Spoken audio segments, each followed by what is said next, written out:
We're concerned in this seminar with the planet Mars. We're going to consider it in most of its aspects or perspectives. Our first thoughts about the planet are of its violence and its surging energies, often uncontrolled, often related to the sexual drive,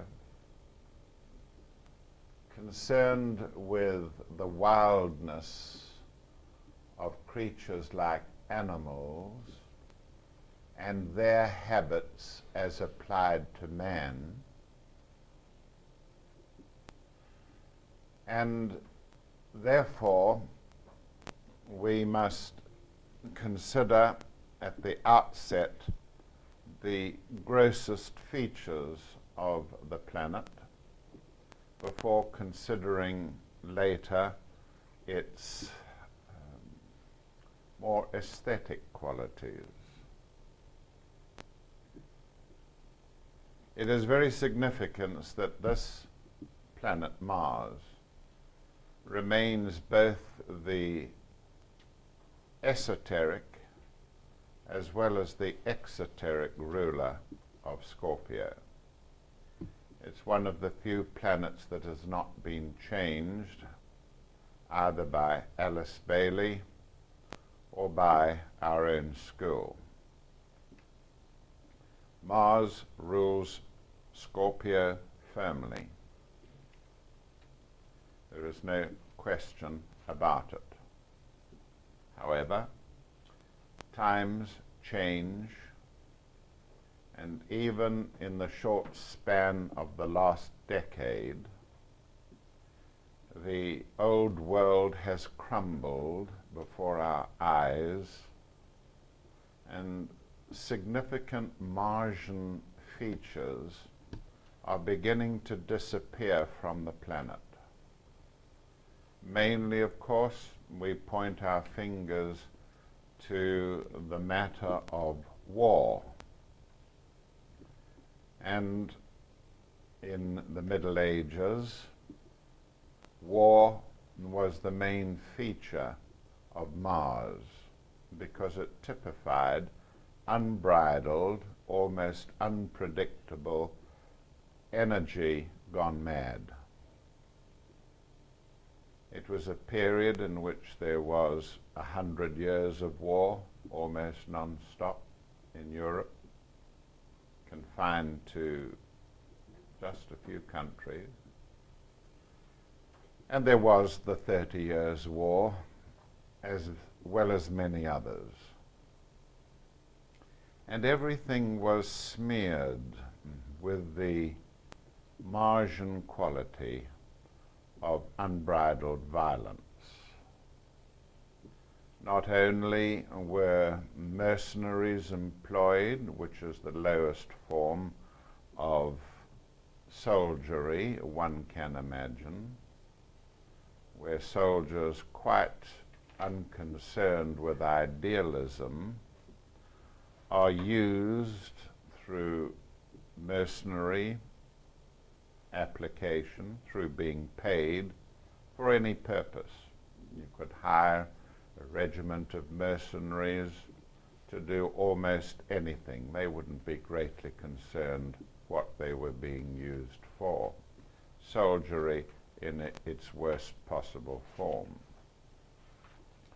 But then, of course, everything, as I said, was tainted with militarism, and the church itself was militant. The church itself was militant. Not only did they have a finger in not only did the Catholic Church have a finger in every pie in Europe, but it did not hesitate to resort to violence, either to guard its interests or to oppose Protestantism, and the Protestants indeed themselves were hardly any better. So it was in this kind of atmosphere that the qualities of Mars became firmly entrenched. Not that they were not there before the Middle Ages, certainly they were. Mars was an established god of ancient Rome. It was again the god of war, and the gods of Rome were only faintly changed into the gods of Christianity. And indeed the Holy Roman Empire emerged from the mixture of Romanism with its Latin and its gods and the particular religions of those days. We may call it heathenism if we like, but nevertheless these qualities were changed and abstracted into Christian principles to give us the Holy Roman Empire, which, as many have observed, was neither holy nor Roman and not an empire. Nevertheless, it existed, and there were powerful emperors of the Holy Roman Empire, including, to name one or two, Charles V, who was a 17-year-old boy when Paracelsus would have been about 30, followed by Philip II, the King of Spain, who became emperor in his father's place and threatened the sovereignty of England with the Spanish Armada. I go into such detail to emphasize that Mars was a sort of indigenous quality associated with Europe. But now we are shaking this off through various reasons, and we must remember that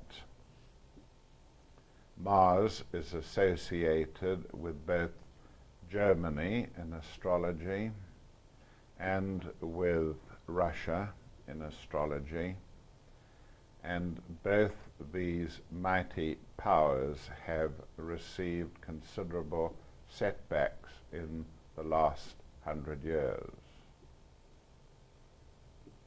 And all of this, although horrifyingly difficult for mankind, constituted part of the great changes occurring astrologically to the quality of Mars.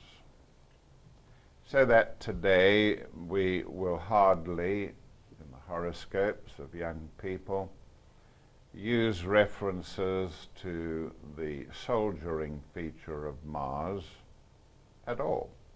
We will hardly use those references at all.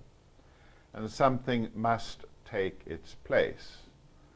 And it seems arrogant to say it, but certainly it is the understanding of the Namanicaya that the main quality that will take the place of the Martian features in astrology will be astrology itself.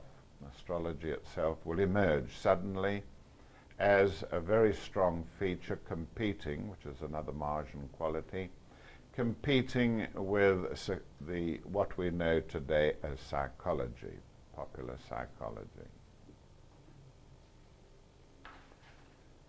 And so we must begin to see Mars in these new terms, in this new light.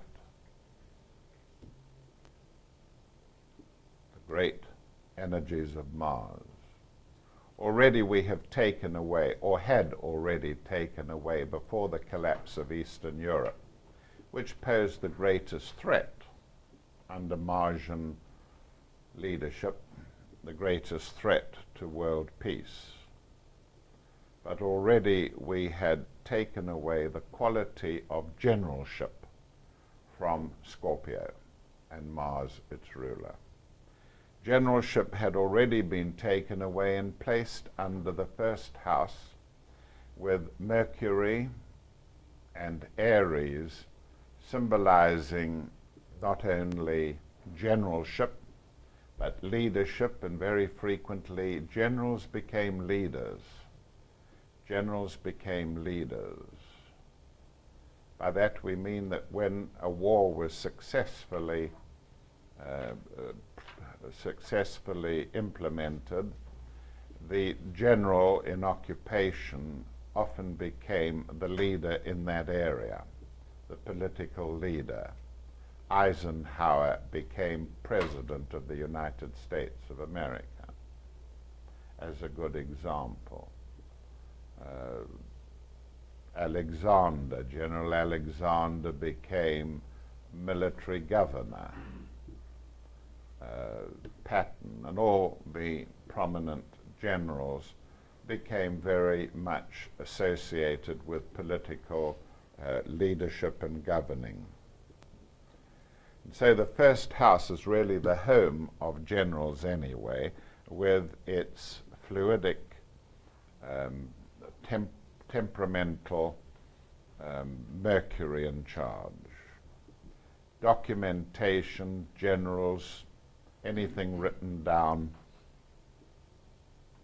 takes away something, had already taken away something from Mars.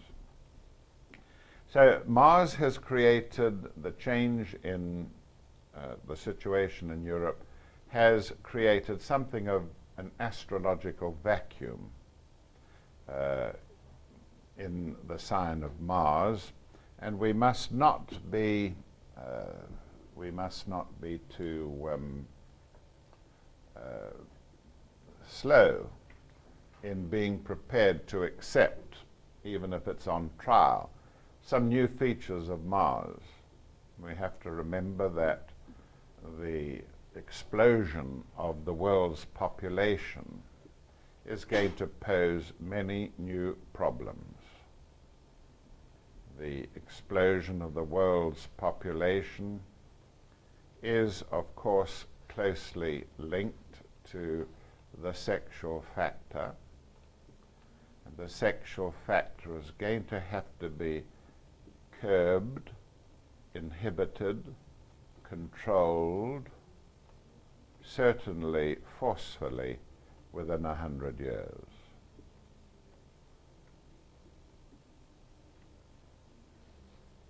Also, because of this explosion of population, the factor of karma is going to become increasingly important. An understanding of karma is going to spread rapidly throughout the West, and sooner or later it will begin to show signs of being incorporated into Western law, Roman Dutch law especially. Roman Dutch law being the basis of our own law here in Britain and to some extent in America. And so we must look firstly at the karma, which is signified by the planet Mars. Now, we already understand from our earlier studies that Mars is short-term karma. Mars is short-term karma. We mean by that events set in motion in a life return to the sender. Events set in motion in life, whatever life, return to the sender. And they return quickly, in a matter of a few short lives. Sometimes, comparatively rarely, in the same life. So this is what we're talking about with regard to karma. Most often, these karmic responses are associated with blood and with violence. Blood and violence.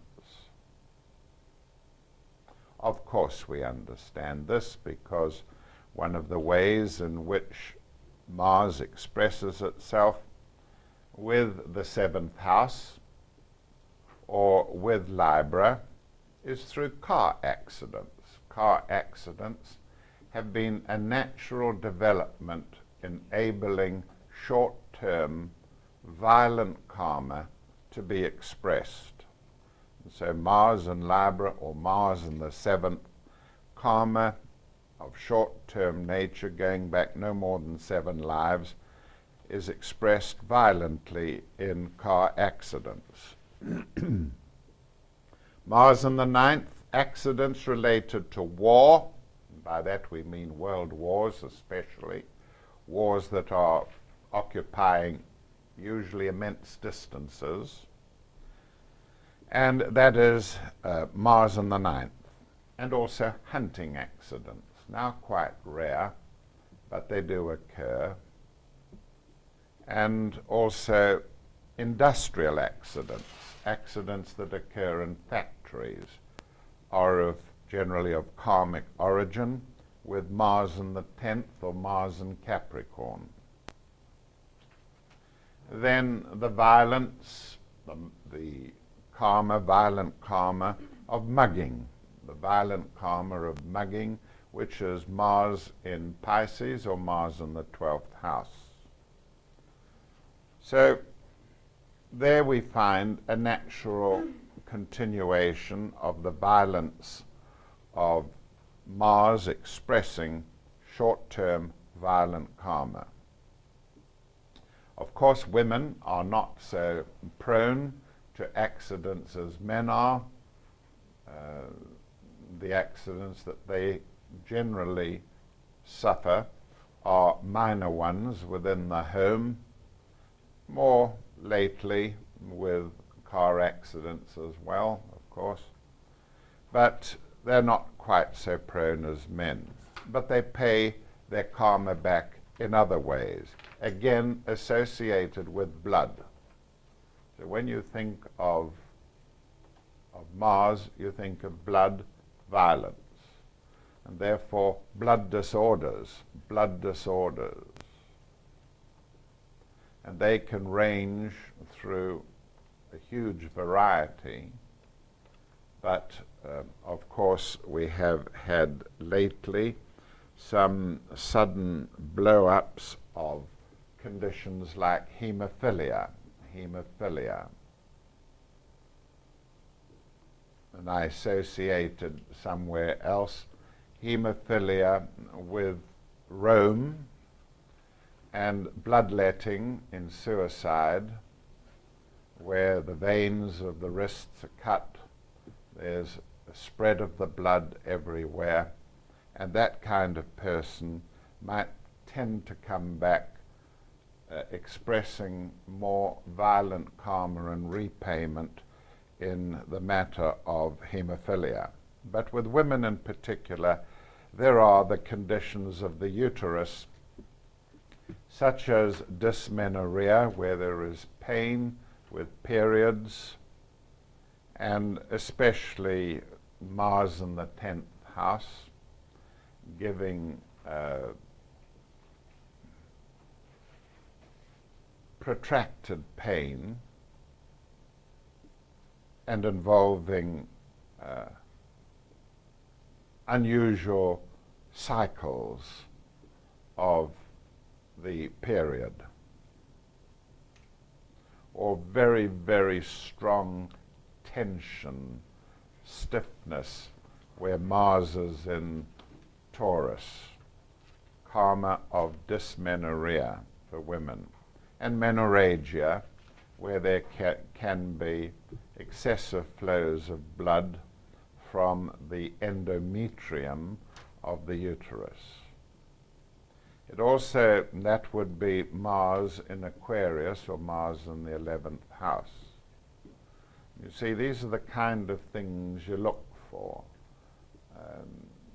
They become rarer in women who approach the menarche period, but must be more in your mind when you're dealing with women coming into adulthood, obviously. Miscarriage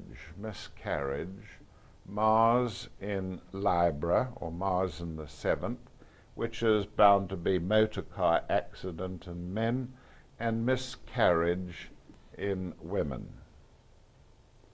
And Mars in the 8th, or Mars in Scorpio, abortion, where a pregnancy is blocked, sometimes with flows of blood. And that's the general tenure of short-term karma with Mars being direct,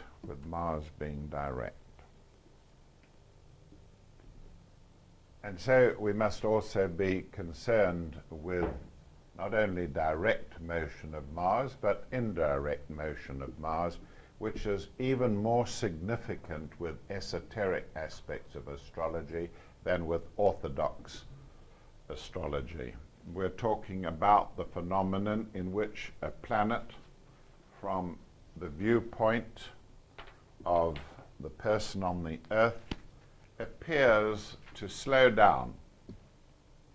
A viewpoint on the Earth, the planet Mars appears to slow down and become stationary, very important to notice, and then appears to come back, to go retrograde, before again going direct.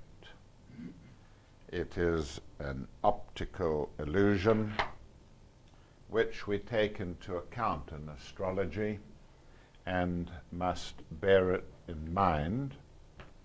We have very recently gone through a period of this change in motion when Saturn went retrograde last Friday, not 2 days ago, but 9 days ago.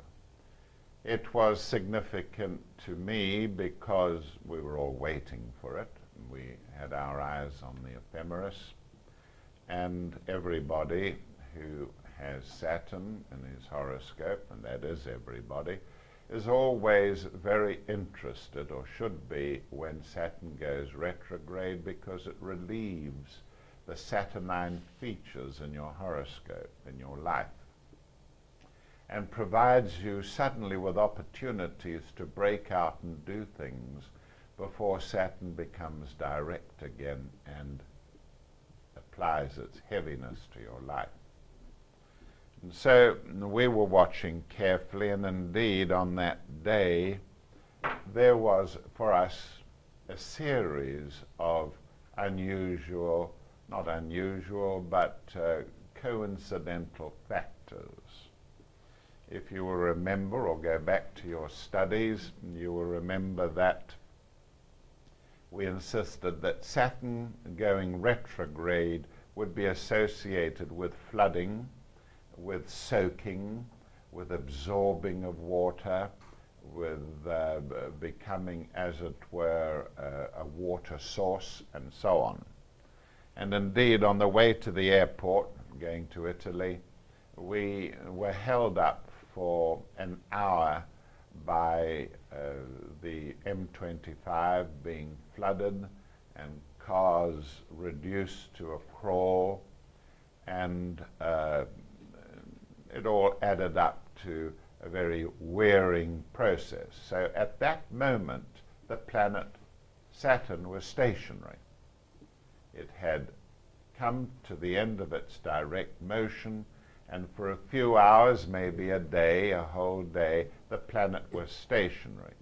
And therefore, this stationary movement is quite different sometimes, or mirroring to an exaggerated degree, both direct and indirect.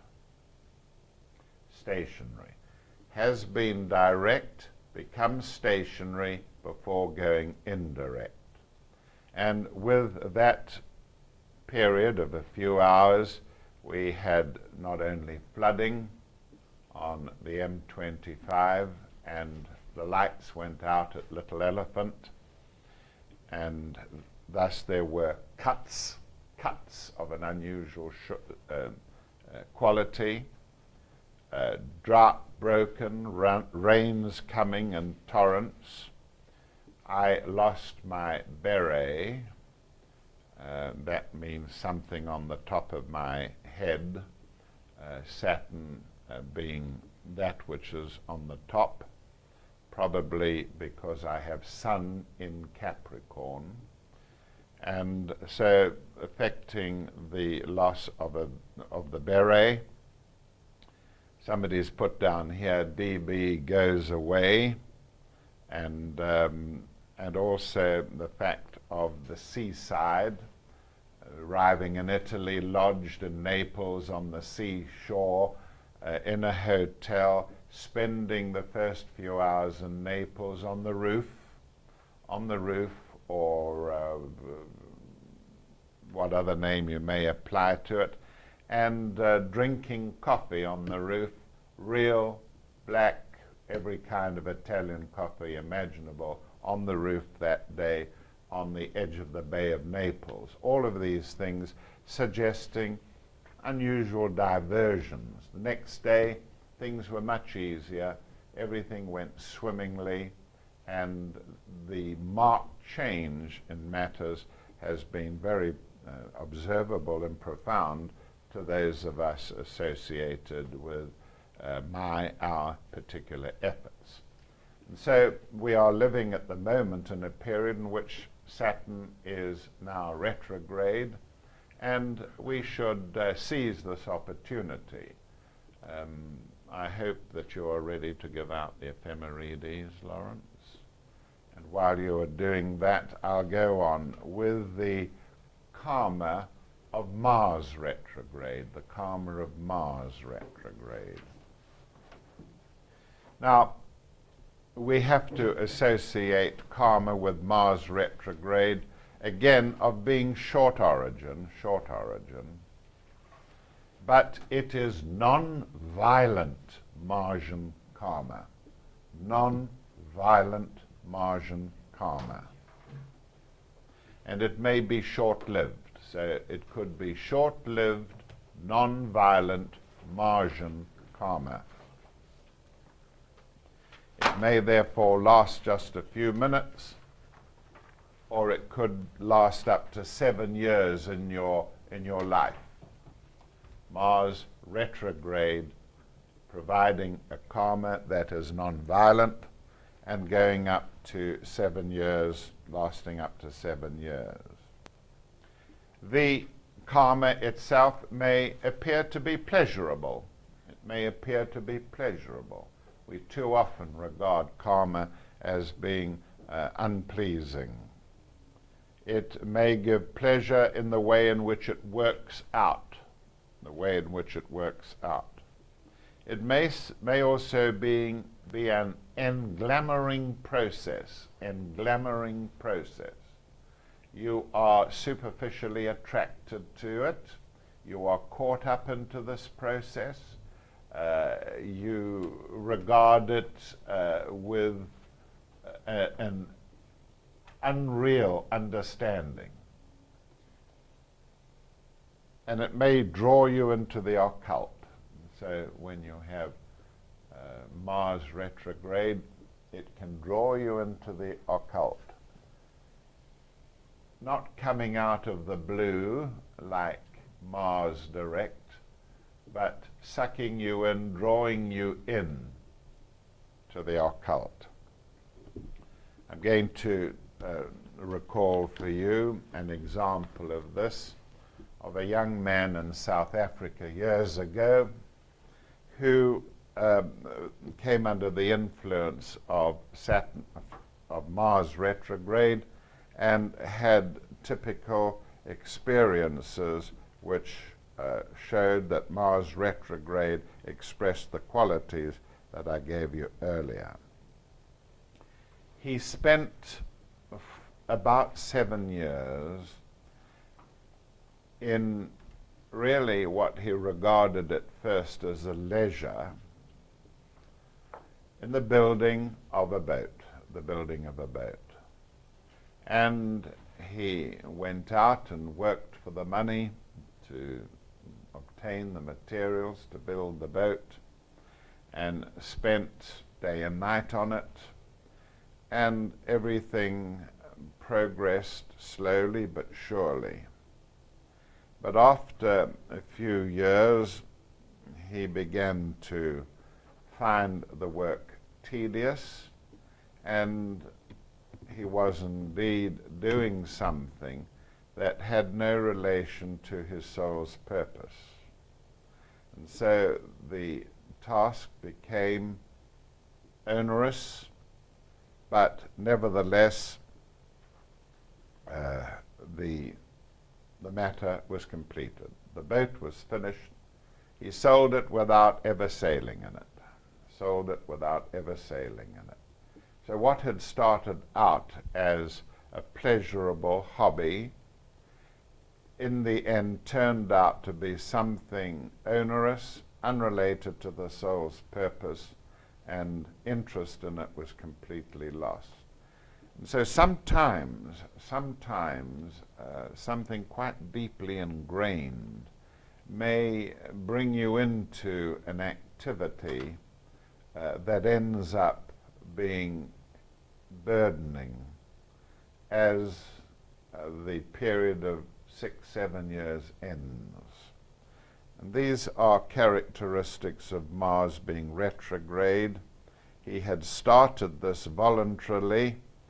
There had been a great deal of pleasurable expectation of what he could do with a yacht, but by the time he had finished it, he was sick of it. The second episode in the life of this particular person, again, was a 7-year period where he was drawn into the conducting of an estate that had been left not to him, but Mars retrograde to his wife or to a relative. And estates, of course, inheritances are Mars. But the Martian condition was changed because it was indirect, and it was the estate, not of his, not an inheritance of his, but an inheritance of the wife. And so it was Mars retrograde, and it was his job to have to clean up the estate, to bring in what was owing to it, to pay out what it owed, and to administer and deal with questions, problems, and so on. And again, where there was the anticipation of something coming out of it all for him, in fact, it ended up that nothing came out of it, and the whole matter, which seemed to be promising, turned flat, and there was no outcome. Always remember, Mars is things that come out of the dark, inheritances that come out of the dark, and in this case there was no outcome. It is interesting that this particular person in his last life had been a famous Russian author, and he had returned to Russia. And there he, although a very popular person and prominent, he had come under the attention of Joseph Stalin. And Stalin had been purging for many years, purging the army, purging the engineering profession, purging, knocking out individuals who might pose a threat to the USSR. And he also secretively disposed of the well-liked, well-loved, famous people in the USSR. And this particular person was quietly poisoned, which is Mars. He was quietly poisoned and died after a fairly short period. And so the factor of Mars was there in the last life through poisoning, and shows itself again in this life, suggesting that there is a karma that will be paid off over several lives. He is now in the third phase of his life, and in this phase he has the total support of his soul. He is doing work that he volunteers for, wants to do. It is an expression of his soul, and the whole project of his life now is one in which he becomes energized very easily indeed. So that's the kind of way in which Mars retrograde can express karma in short spells, short periods, but there is a lot of glamour about it, which turns sour, and it seems as if the 7-year cycle is just about the maximum. Then you get people who are under the influence of the planet Mars who have a neutral karma. They have a neutral karma. By that I mean that their karma is neither negative nor positive, that it is neither bad nor good.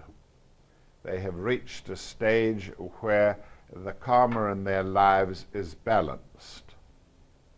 And one asks then, how does this express itself in the life where Mars is important and the karma is neutral?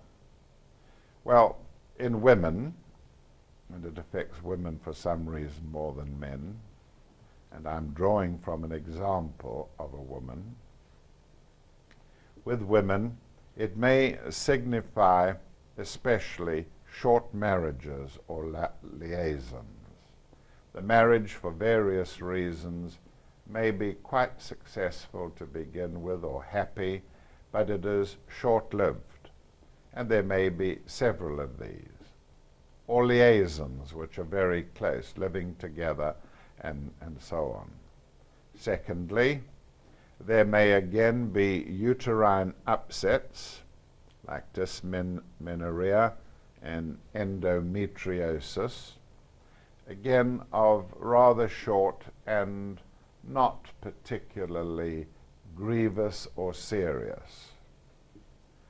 Thirdly, there may be early puberty in the woman's life. They, for some reason or the other, mature early, and as frequently happens in such instances where there is early puberty, there may be a continuation of the sexual drive far beyond the normal period of 48 years into the 50s and so on. Fourthly, there may be sudden acquisition of wealth, where the karma is neutral and where Saturn is strongly placed. I'm talking about Saturn retrograde now. No, I'm not. I'm talking about Saturn. The wealth is sudden. It may come through a marriage and a violent death of the husband and an accident, but the wealth comes suddenly. Or there may equally be sudden poverty, especially when Mars is in the 10th house. There could be over-education where there is Mars in the 9th, or there could be also, number 7, water retention, especially if there is Mars retrograde in something like Aquarius or the 11th house. So there's some observations. Of course, it isn't the be-all and end-all of that matter, but that is concerned with people who have neutral karma. You have to take a very, very detailed case history of a person to recognize neutral karma, where they escape when things go wrong, and when things go wrong, they come out of it more quickly than you would normally expect. Neutral karma. Now, where karma is good and and Mars is involved, you can get, again, some unusual expressions of it. Mars, the karma of Mars, where the karma is good karma, Mars. And perhaps a good example of this is our friend Mark Waite, who is known to have good karma earned in Greece, and who often gets himself into scrapes from which he miraculously comes out favorably. He is never in deep trouble, and one is amazed that he escapes ongoing or deep trouble almost completely. His mistakes are glossed over. Others who make mistakes, when you have Saturn, the mistakes can be deep and burdensome and pester your conscience for years. Not so where you have good karma under the sign of Mars. Things seem to happen that save the person from being too burdened. It's like, if you like, a sort of astrological Mr. Magoo. You know who Mr. Magoo is? Who is very blind, and whatever he does, something turns up to save him from hurting himself. So that is karma and the matter of Mars. We'll take a break now, Mark. So the question put to me now is whether you pay much attention to the karma of a planet which is badly aspected or benignly aspected. And the answer is yes. But you must understand that where a planet is poorly aspected, the opportunity is provided for working the karma off. It may be painful, it may be heavy, but the malefic aspect enables the native to work his karma off, provides an opportunity for it. Whether he does or not is a different matter. When the planet is benignly aspected, there is the opportunity to put the karma, the good karma, to work for humanity in some way, for your fellow man. And that is, strangely enough, in the case of Mr. Mark Waite that I quoted earlier. What he seems to be trying to do with his life is to equip himself into, no matter how many mistakes, in some way to put his services up for mankind. Are there any other questions while we are at this stage? Yes, Chris. If in a past life somebody has very strong Martian energy, say a general or something like that, does that mean as the energies change that he will start to learn subjects such as astrology and direct his energies in those types of fields? The question is that if war is something that is being taken out of Mars rulership because it no longer exists in its own old form, would a general involved in war then be able to retrain himself in something associated like administration, or even occultly in things like astrology? It is extremely unlikely that a general would become involved in astrology, but he might indeed.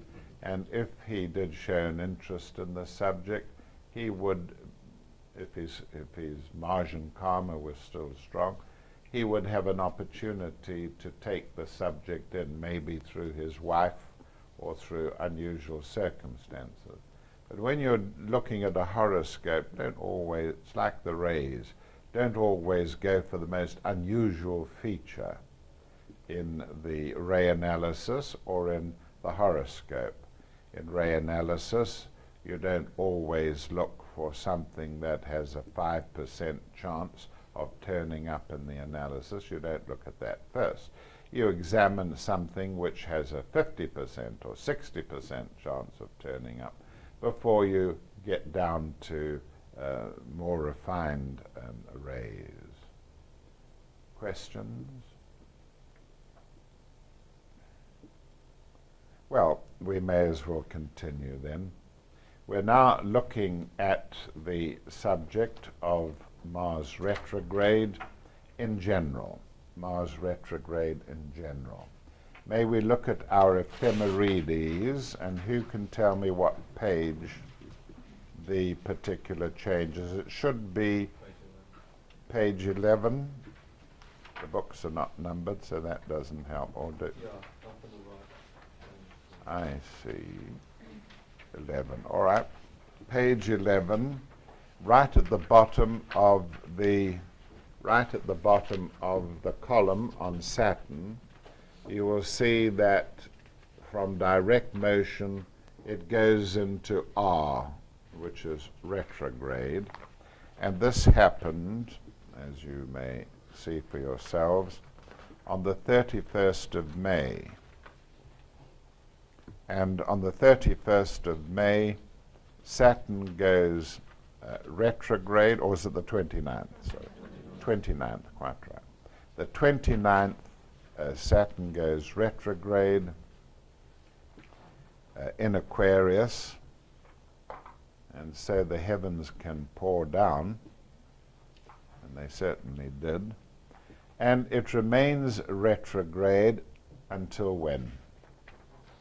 Turn over, follow Saturn 2 pages ahead, and it still remains retrograde in Aquarius right into July, as far as October.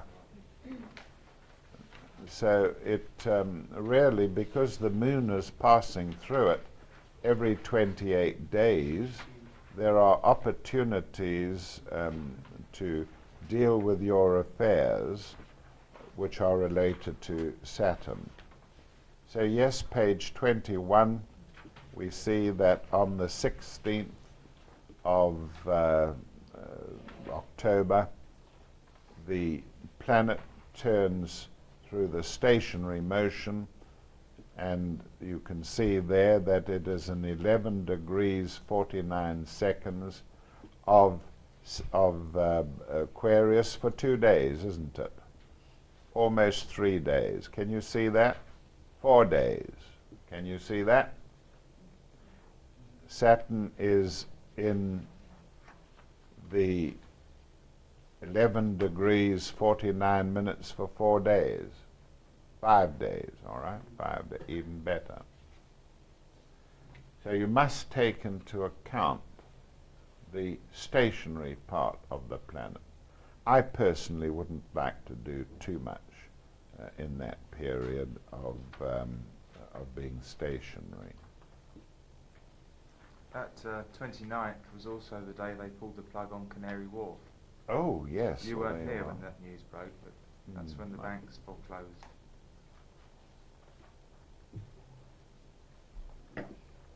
Right. Now we're looking at Mars retrograde. And it's quite easy to take hold of the list that was given for the sign of Scorpio and figure things out, how the qualities would look when the planet turns retrograde. I'm merely going to add some of my own observations. And so the occult is Mars direct. The occult is Mars direct. But the pseudo-occultist, the person who, after a month of investigation, sets up as a clairvoyant or gives advice on palm reading and so on, The pseudo-occultist is Mars retrograde. It is also the exoteric, things that are exoteric. Then when you come down to the third quality there, and Mars is anything that comes out of the dark, you can say that Mars retrograde is something planned for, something planned for. It doesn't come suddenly out of the dark. You have planned for it, or are planning for it. Some of the qualities of Mars retrograde are these. You find that the person is non-violent in the face of. Non-violent in the face of. And the key quality there is in the face of. In the face of violent circumstances, family, domestic row with people who are drunk and so on, and in the most violent circumstances, the person is non-violent in the face of. So that is fundamental to Mars retrograde. The same can be said for most Martian features, where there is pain involved through surgery. This Mars retrograde is not painful in the circumstances of very painful conditions. Sometimes, if you are a healer, you are surprised that a person, even though he has very painful conditions, would normally be regarded as painful, has no pain. Quite often a person is shot. A person is shot and merely feels a blow on the arm. And he's all right, he doesn't feel any pain until he starts to get cold. He's immobile, starts to get cold, and then the pain comes.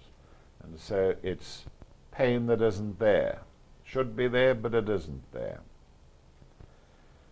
So you will see then that there are quite a lot of very important factors here with Mars retrograde.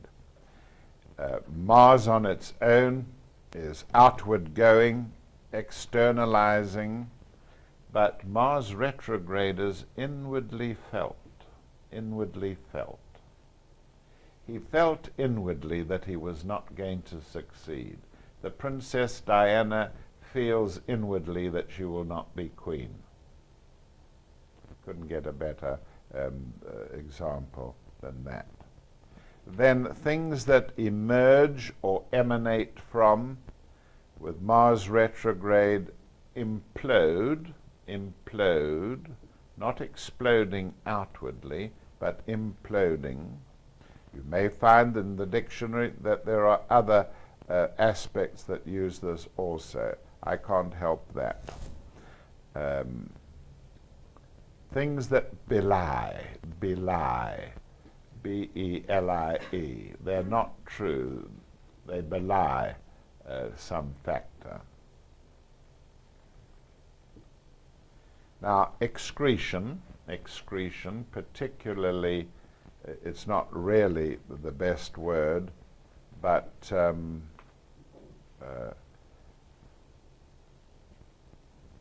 course you all know the difference between excretion and elimination. Excretion is the removal of materials that have once been inside cells. That's excretion. Excretion by the kidneys. The material has been inside the kidney cells. But elimination is when the material has passed through the body and has not been in cells at all. that's quite an important medical point. But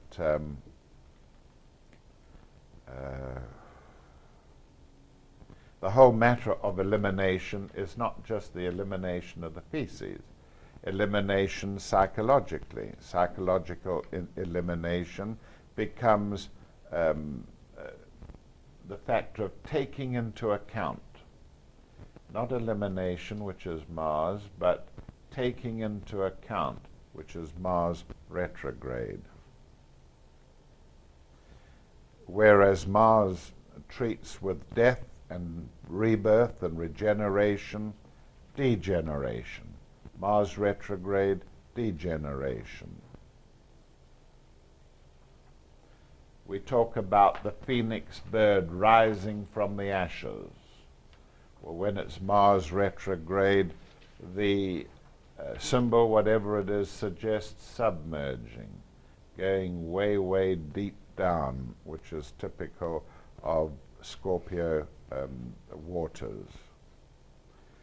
Mars retrograde is inheritance through the wife, not directly. Inheritance through the wife if it is Mars retrograde in the 7th house.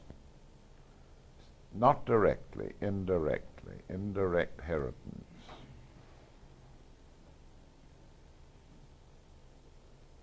Other people's money for Mars, but other people's debts for Mars retrograde.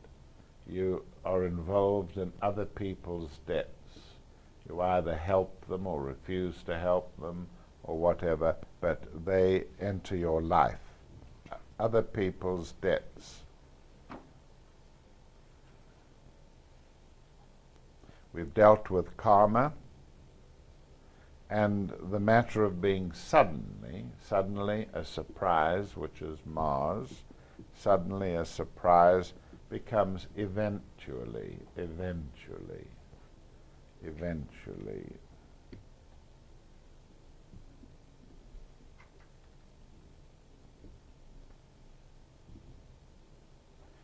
Whereas Mars is concerned with accidents, collisions, violence in terms of vehicles, and so on. Mars retrograde tends to be related to natural events that are sudden, not contrived or not part of the artificial society that we live in, but natural events. Where there is commotion and disturbance under Mars, we have the remission under Mars retrograde. If you are healers in any way, you are greatly concerned with remissions. Exacerbation is Mars, remission is Mars retrograde. There are certain diseases like multiple sclerosis that will sometimes exacerbate and be much worse, and sometimes quite unaccountably remit or be in remission. And that would fall under Mars retrograde. Of course, benign and malefic may help.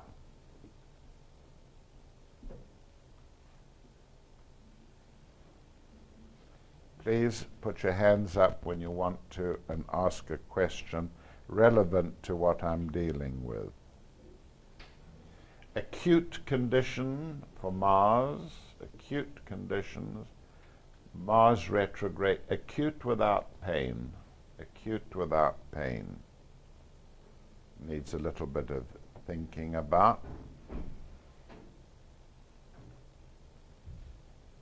Urgent, crucial, dire for Mars, unhurried with Mars retrograde, unhurried.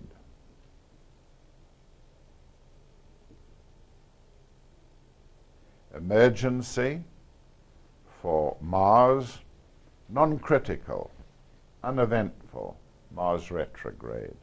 You expect there to be emergencies, upsets, unruliness, distortions, and so on, and in fact the night passes peacefully and it is uneventful.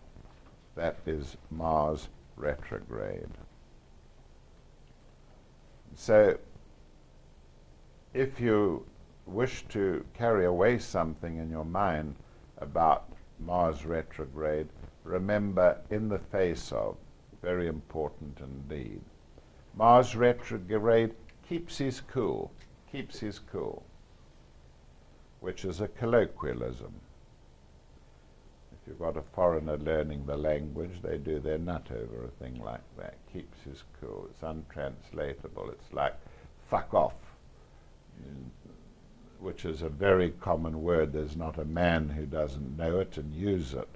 But when Arabs or anybody, who often are the target of those words, try and translate it and try and understand it, they get awfully tied up. And so the thing like keeps his cool is laden with a suggestion of not having an explanation. And another one is keeps his head. The best example of that is Rudyard Kipling's poem, If. I decided I wouldn't read it, but now I've decided I shall read it. And maybe you can just scribble notes down where you think it applies best of all to Mars retrograde. If you can keep your head when all about are losing theirs and blaming it on you, if you can trust yourself when all men doubt you, but make allowances for their doubting too, if you can wait and not be tired by waiting, or being lied about, don't deal in lies, or being hated, don't give way to hating, and yet don't look too good nor talk too wise, if you can dream and not make dreams your master, if you can think and not make thoughts your aim, if you can meet with triumph and disaster and treat those two impostors just the same, if you can bear to hear the truth you've spoken, twisted by knaves to make a trap for fools, or watch the things you gave your life to, broken, and stoop and build them up again with worn-out tools, if you can make one heap of all your winnings and risk it on one turn or pitch and toss, and lose and start again at the beginning and never breathe a word about your loss, if you can force your heart and nerve and sinew to serve your turn long after they are gone, and so hold on when there is nothing in you except the will which says to them, hold on, if you can talk with crowds and keep your virtue, or walk with kings and not lose the common touch, if neither foes nor loving friends can hurt you, if all men count with you, but none too much, if you can fill the unforgiving minute with 60 seconds worth of distance run, yours is the earth and everything that's in it. And, which is more, you'll be a man, my son. Some of it is not relevant, but most of it is. It suggests that instead of being blundering, blustering, uncontrolled energy, in the face of these things, you can keep your cool. You can keep your head. And as I always say in every spiritual consultation, and somewhere you should be able to find it when you are interpreting a horoscope, learn to do your thing. Learn to do your thing and keep doing it, no matter what tempestuous conditions may occur around you. Do your thing. It's very good advice indeed. All right, Marcus, we'll take a break. We're now going to apply some of the Mars retrograde factors to the different houses of the zodiac. The first word that I have here is inoperable. Now, surgery evolved with war. Surgery evolved with war. And until fairly recently, surgery was under the rulership of Scorpio and Mars. But more recently, the factor of surgery, quite separate from war wounds, was placed under the first house. So we say Saturn retrograde in the first house means inoperable. Did I say Saturn? Yeah. Sorry. Mars in the first house would be operable,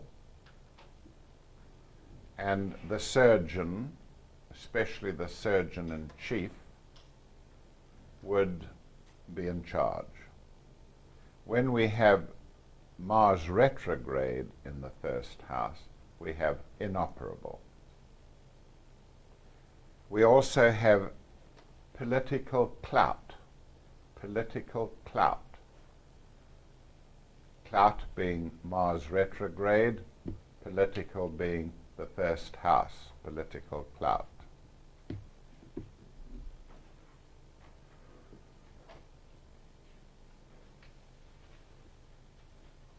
Then we have parvenu, P-A-R-V-E-N-U, parvenu, a sort of social climber.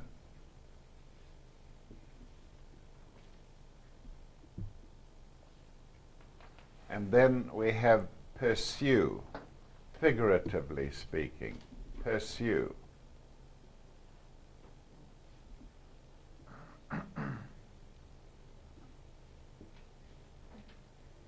He pursues me with only one thought in his mind, and that would be the first house with Mars retrograde in it. Not really a hunt, it is something which is retrograde. Drilling, and by that we mean, of course, the figurative meaning. He drilled himself with various statements. Drilled himself with various statements in preparation for a confession or whatever. Then we come to the second house,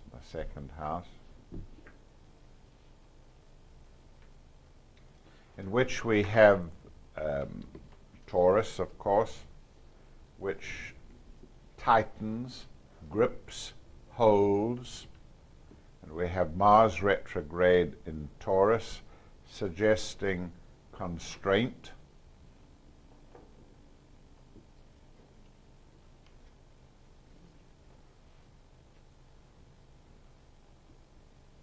To dock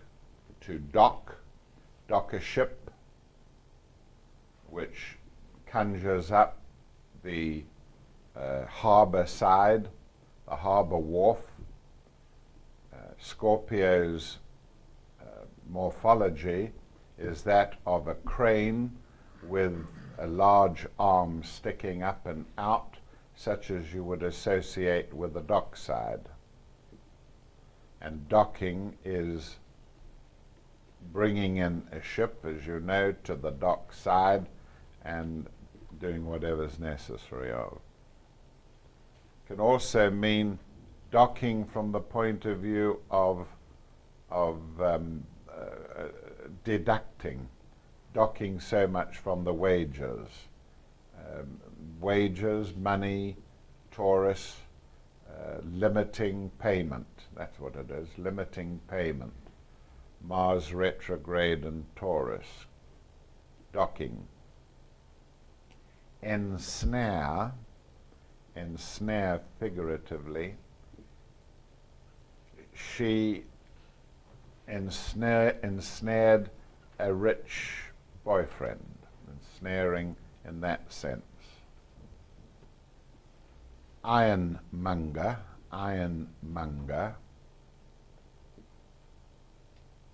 suggesting a shop in which iron, Mars, is traded, not in the way we think of it normally in a shop, but as is done in ironmongering. Pushy, a pushy person. You get the suggestion of the pushing from Taurus, and the non-violent suggestion of violence. Pushy. Good one, that one. Enough money. Mars retrograde in Taurus. Not excessive money, like Mars in the second house can produce sudden vast sums of money, but money that is, all right, let's say adequate, enough money, adequate for the job. Right, third house.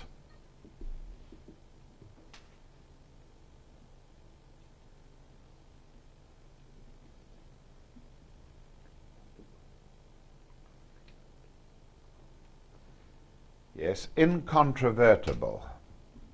Here you must go to Gemini, the sign of the third house, which is a mutable sign. But because it's retrograde here, we're not saying convertible, but inconvertible. Don't forget that Mars changes. Mars changes from one thing to another. And here you have a mutable sign with Mars, and it is retrograde, so it gives incontrovertible. Do this. What does this come under? Anybody? This? That, yes. Do this.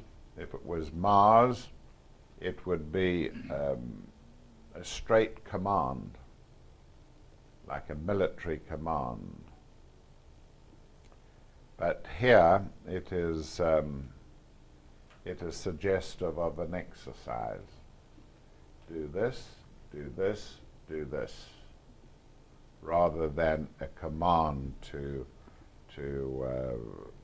do something violent or something requiring a lot of energy.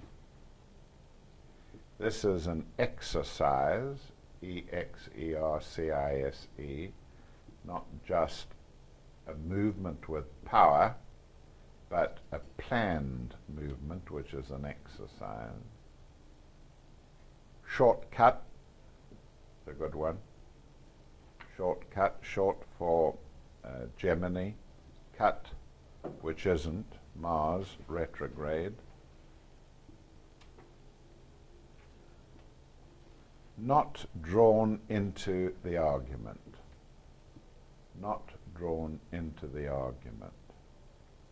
Scorpio is outgoing, and so Mars in Gemini can be a powerful Ra, and it's all there outwardly, but Mars retrograde in Gemini suggests that the person does not want to get drawn into any rows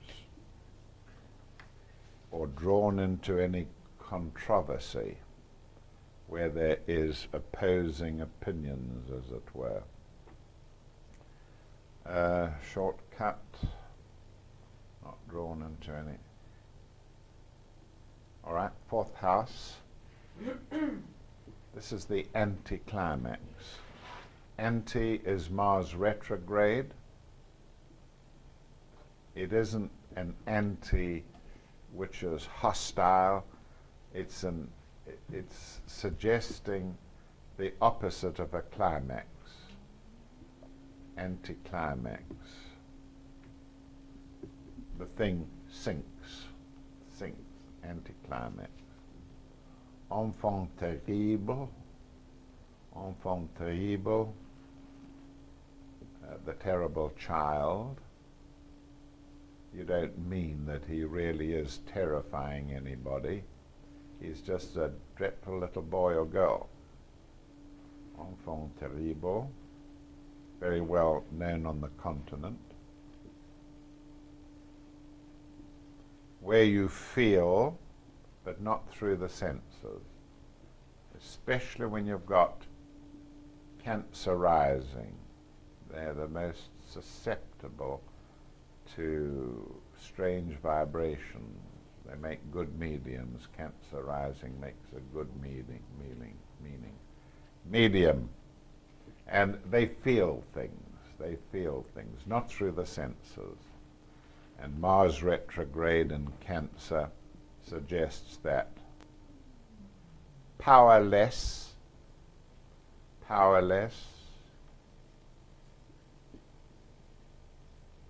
indefensible, an indefensible observation.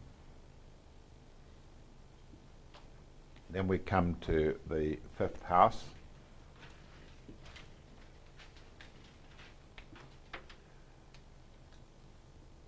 Cocky, if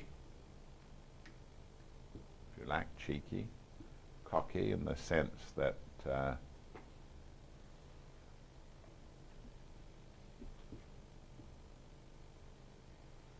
they speak up excessively. Salvation Army, always remember that Leo, the sun, saves. And here you have salvation for Leo. Army, which isn't. Mars retrograde, Salvation Army. Resurrection. Here you have an erection, which isn't, a lifting up, which isn't. And Leo rules repeating, returning. Re is Leo. And so you get lifting up, resurrection.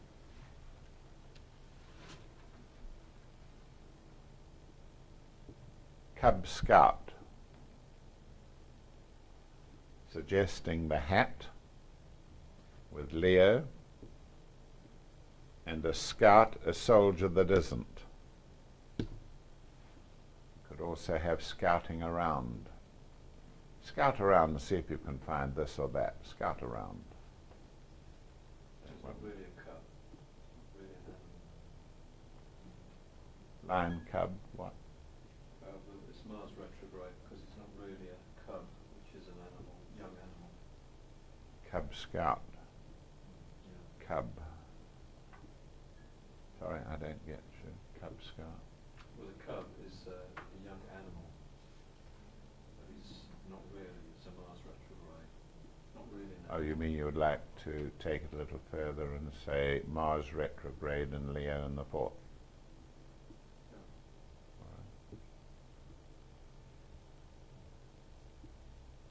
Yeah. Stirring it up. Stirring it up. Stirring it up. Things that go round. Mars rules things that stick out. Sticking out, something from the hand sticking out, going, turning around, yes, stirring it up. But it means, of course, commotion. A commotion. 6th house. Here you have Virgo, which rules gardens, and Mars retrograde in the 6th is cultivation.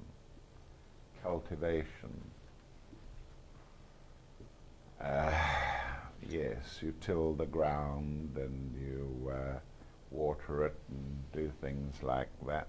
Mars retrograde in Virgo, yes, cultivation. Purebred. Pure is Virgo. Breeding is Mars. and purebred. It's a light retrograde action, I would say, there. Prophylactic, meaning a sexual prophylactic, which means that the main purpose of the sex is thwarted. And so Mars retrograde in the 6th would be a prophylactic.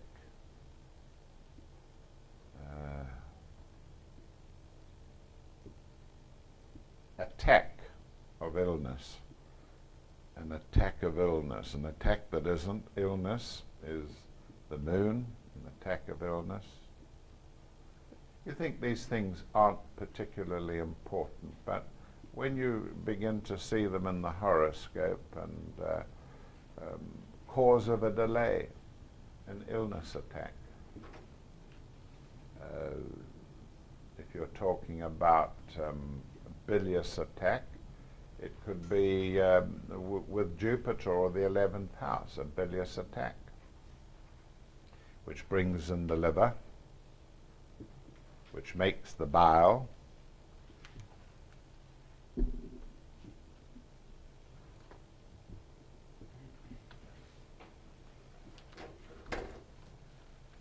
Healing crisis.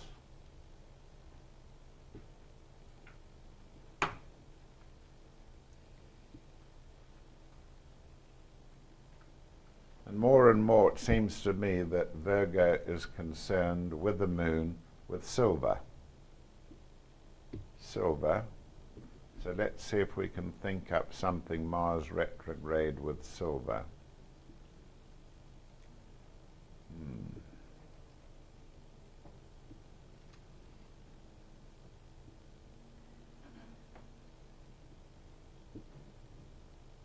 Not very easy. Silver butter knife.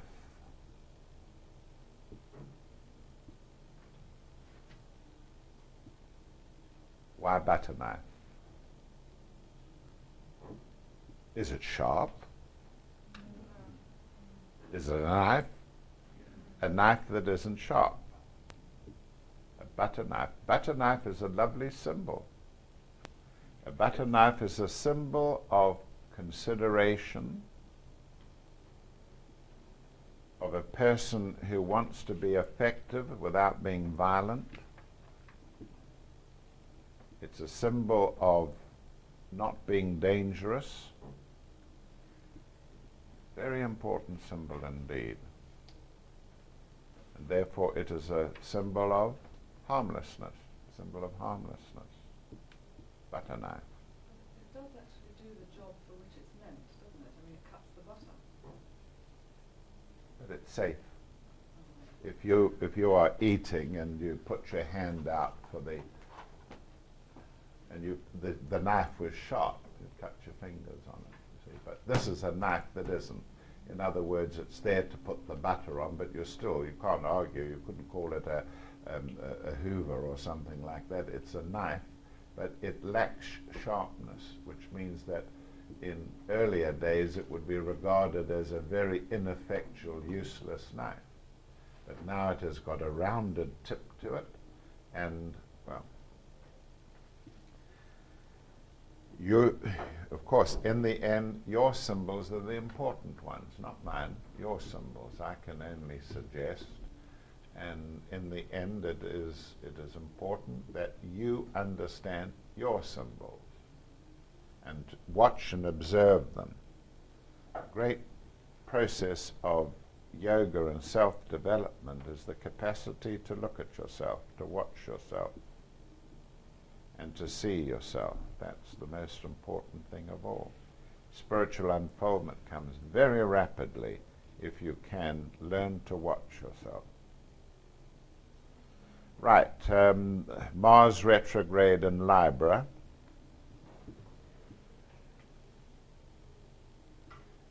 Yes. How would you use the word sharp with punctuality? Well, there is an old meaning that he was there sharp, right on the dot, very very punctual. Disqualification. Well, qualification would be Libra, having the papers, having the standard, the level of attainment, and Mars would suggest a force tearing up your qualification, destroying your qualification, but not actually doing that. Disqualification. Enough time, just as we had earlier, enough money in Taurus, enough time in Libra. He would like to do enough around the zodiac. All right, what about the 8th? Enough sex to last your lifetime. Enough trouble. I'm in enough trouble already. And in the 9th, he's educated enough. He's educated enough. He's traveled enough. He doesn't want any more. I've traveled enough. I never want to go anywhere again. I know what that's like. 10th house, enough what? Business. Any hands? You're a miserable lot, aren't you? Enough misery. Enough, yes, enough misery, enough pain, sorrow, and suffering. Yes. Enough climbing. Enough climbing, yes. Righto, and then enough in the house of friends. I have memories enough. Memories enough. Friends enough to see me through this crisis. And finally in the 12th house, enough what? The church. Enough of the church. I had enough of the church so that later in childhood I never wanted to see it, hear it again. Yes. So that's a useful one, that, enough. Now we're in, what, the 8th?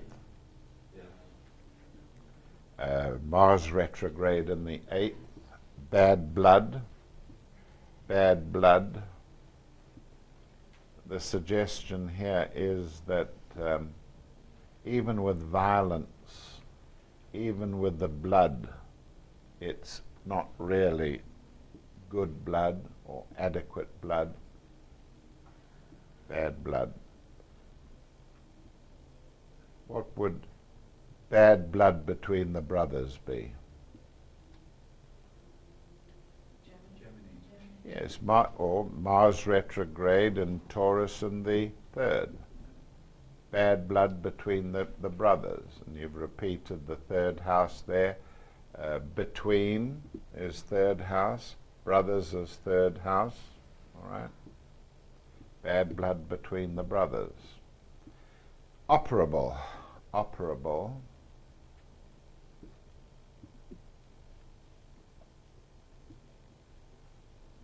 Who would like to deal with that one? Excuse me, but I'm a bit confused because you've got, in the first house, you've got inoperable. I know, I'm looking at it at the moment. I think I'd like to take this one out and call it heroic surgery. Heroic surgery. What does heroic surgery mean?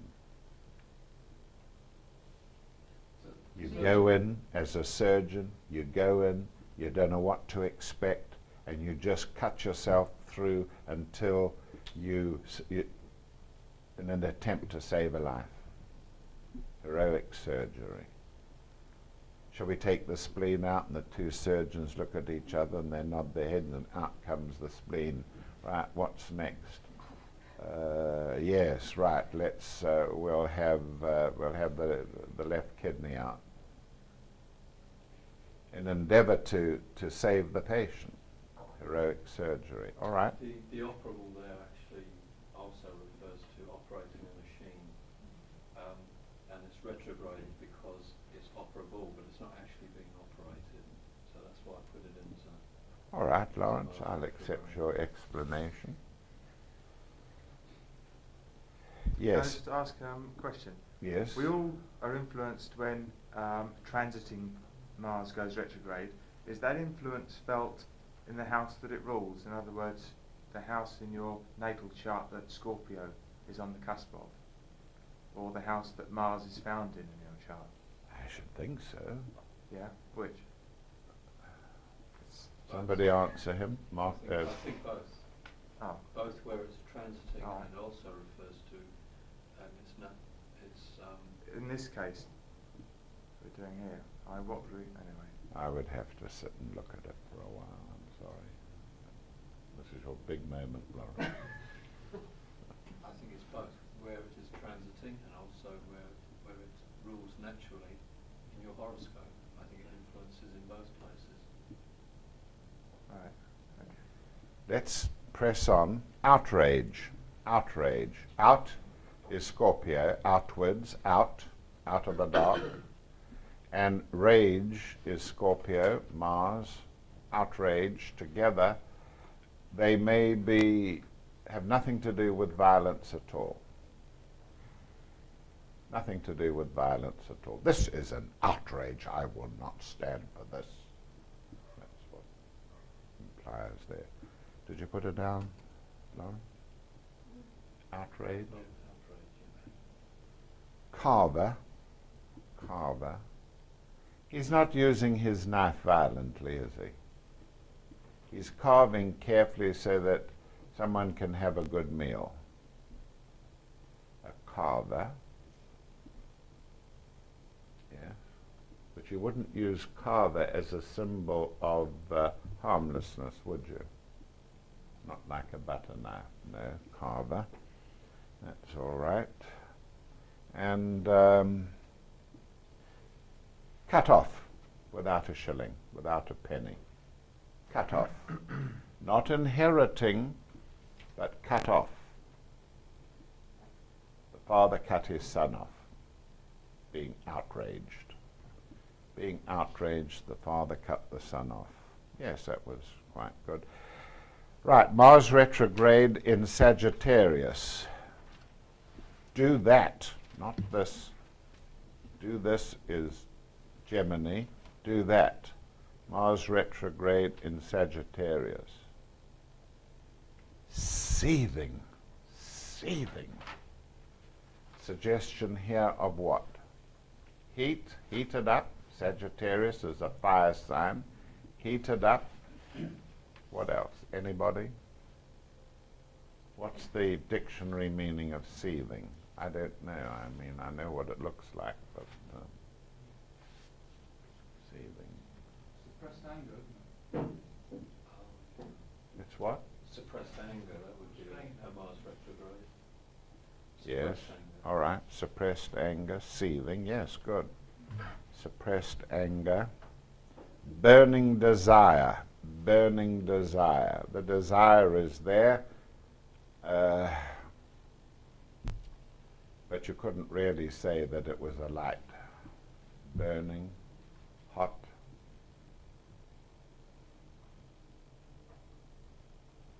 You all think that you're doing well with Mars retrograde, but wait till you get hold of Mars retrograde and intercepted.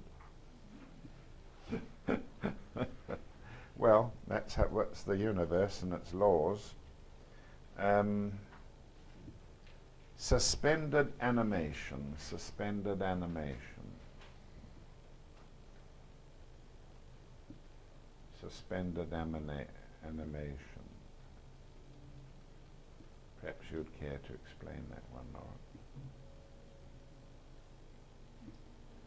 Suspended animation.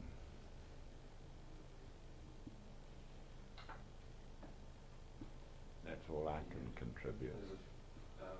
It's till a future time. Yes. The ninth.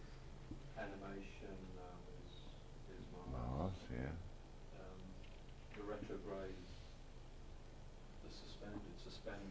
animation suspended to a future time. It's often used figuratively, that expression. It's what? It's often used figuratively. I mean, you Yeah. talk about someone person sitting there as if he's in a suspended animation, not answering any questions, not paying any attention. I'm not being personal here. Right, Capricorn. Coffee bar. Saturn rules coffee. Saturn rules sallow complexion people, people who are sunburnt.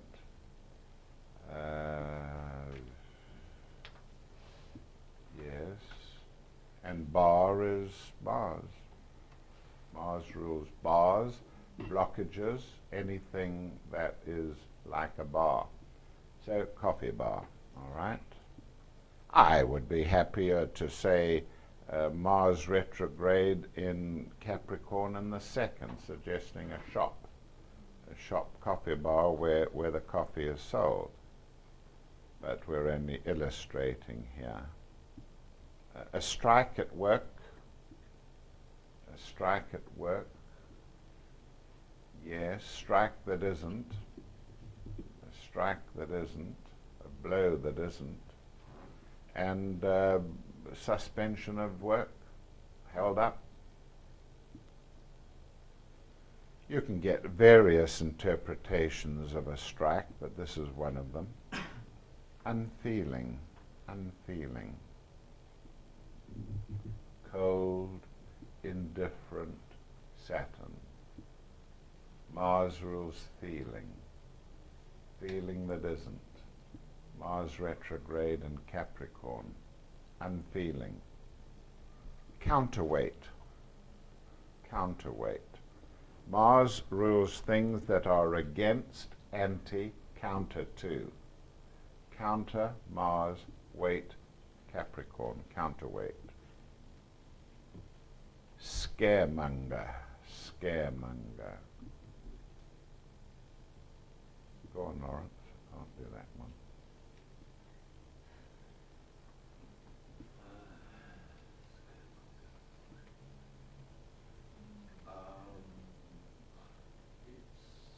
It's not really someone who is selling in the business of, in a business of scaring. It's used figuratively. Well, that's a good explanation. Not in the business of scaring, or in the business of scaring. Yes, but it's not a real business. It's not. That's, that's right. What you said is right. Yes, nonchalant, indifferent to. The retrograde in Mars also retrogrades the Capricorn, if we want it. And nonchalant can be indifferent to, cuts themself off from, has nothing to do with, doesn't participate. Mars retrograde in Capricorn. Right, the 11th house. Empty, empty. Pouring out would be Saturn, would be Mars and Aquarius pouring out. Can you pour out when it's empty? You can tip it up and try as hard as you like, but it doesn't pour out. So it's empty. Yes, all right, I'll accept that, Lawrence. Body of people. Yes. Mars rules bodies. People, group of people, 11th house, Aquarius, yeah, that's all right. Gadfly. Gadfly. A person who is a gadfly is somebody who's flippant, very artificial on the surface.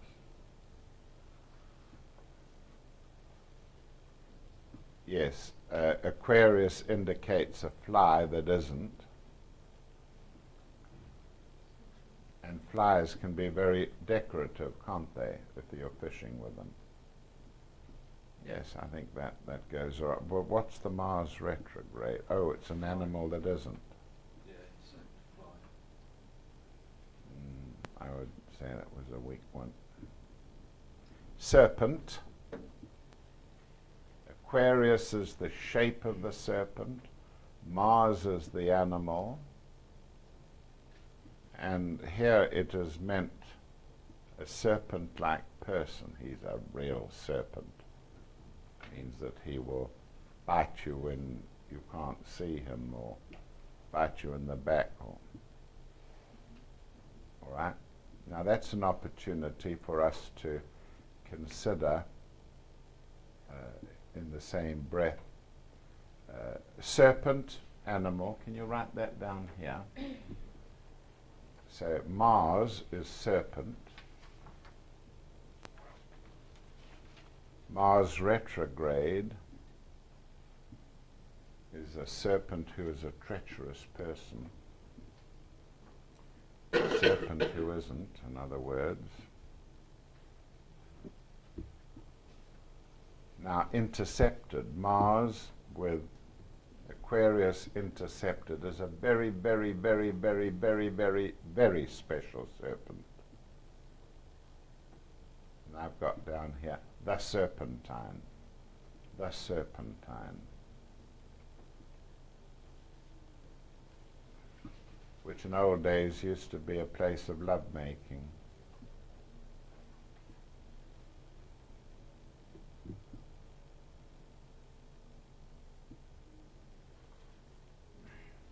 And then serpentine, which suggests tortuous, tortuous. And that is Mars retrograde and intercepted.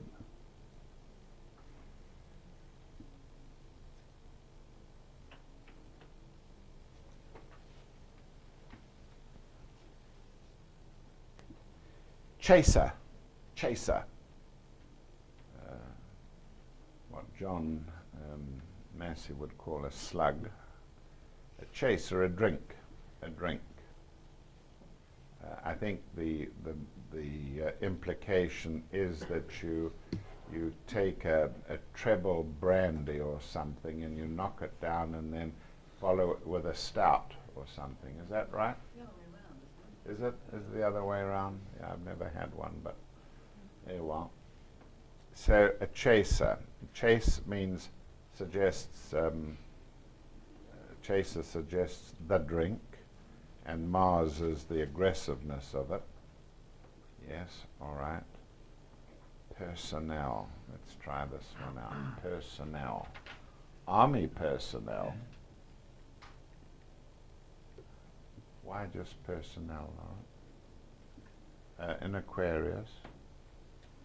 Why personnel? Because it's non-army, but army personnel would be Mars. Just You should say it, personnel. yeah. Civilian personnel. Civilian, All right. And now the last one, Mars retrograde in Pisces on the 12th.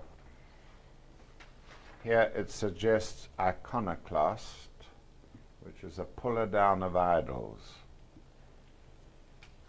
So we're talking about not Mars in Pisces, who pulls the idols down or smashes the idols. Who used to smash idols? The Protestants during the Reformation. They'd walk into these old churches with a sledgehammer and smash anything that looked like an idol, didn't matter what it was. Iconoclasts would be Mars in Pisces. Mars retrograde in Pisces is a person who is an iconoclast and tears down idols in society. It's what I do half my life. Tearing down idols in society. Smoking advertisements.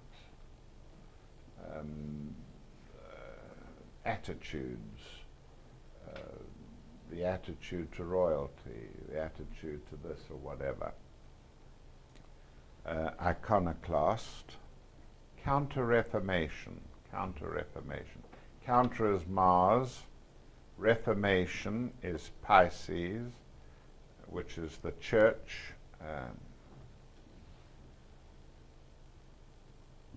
church counted. No, the church returns, that's what it is. The church makes a comeback. Church makes a comeback. That's what retrograde means there. Club foot. Club foot.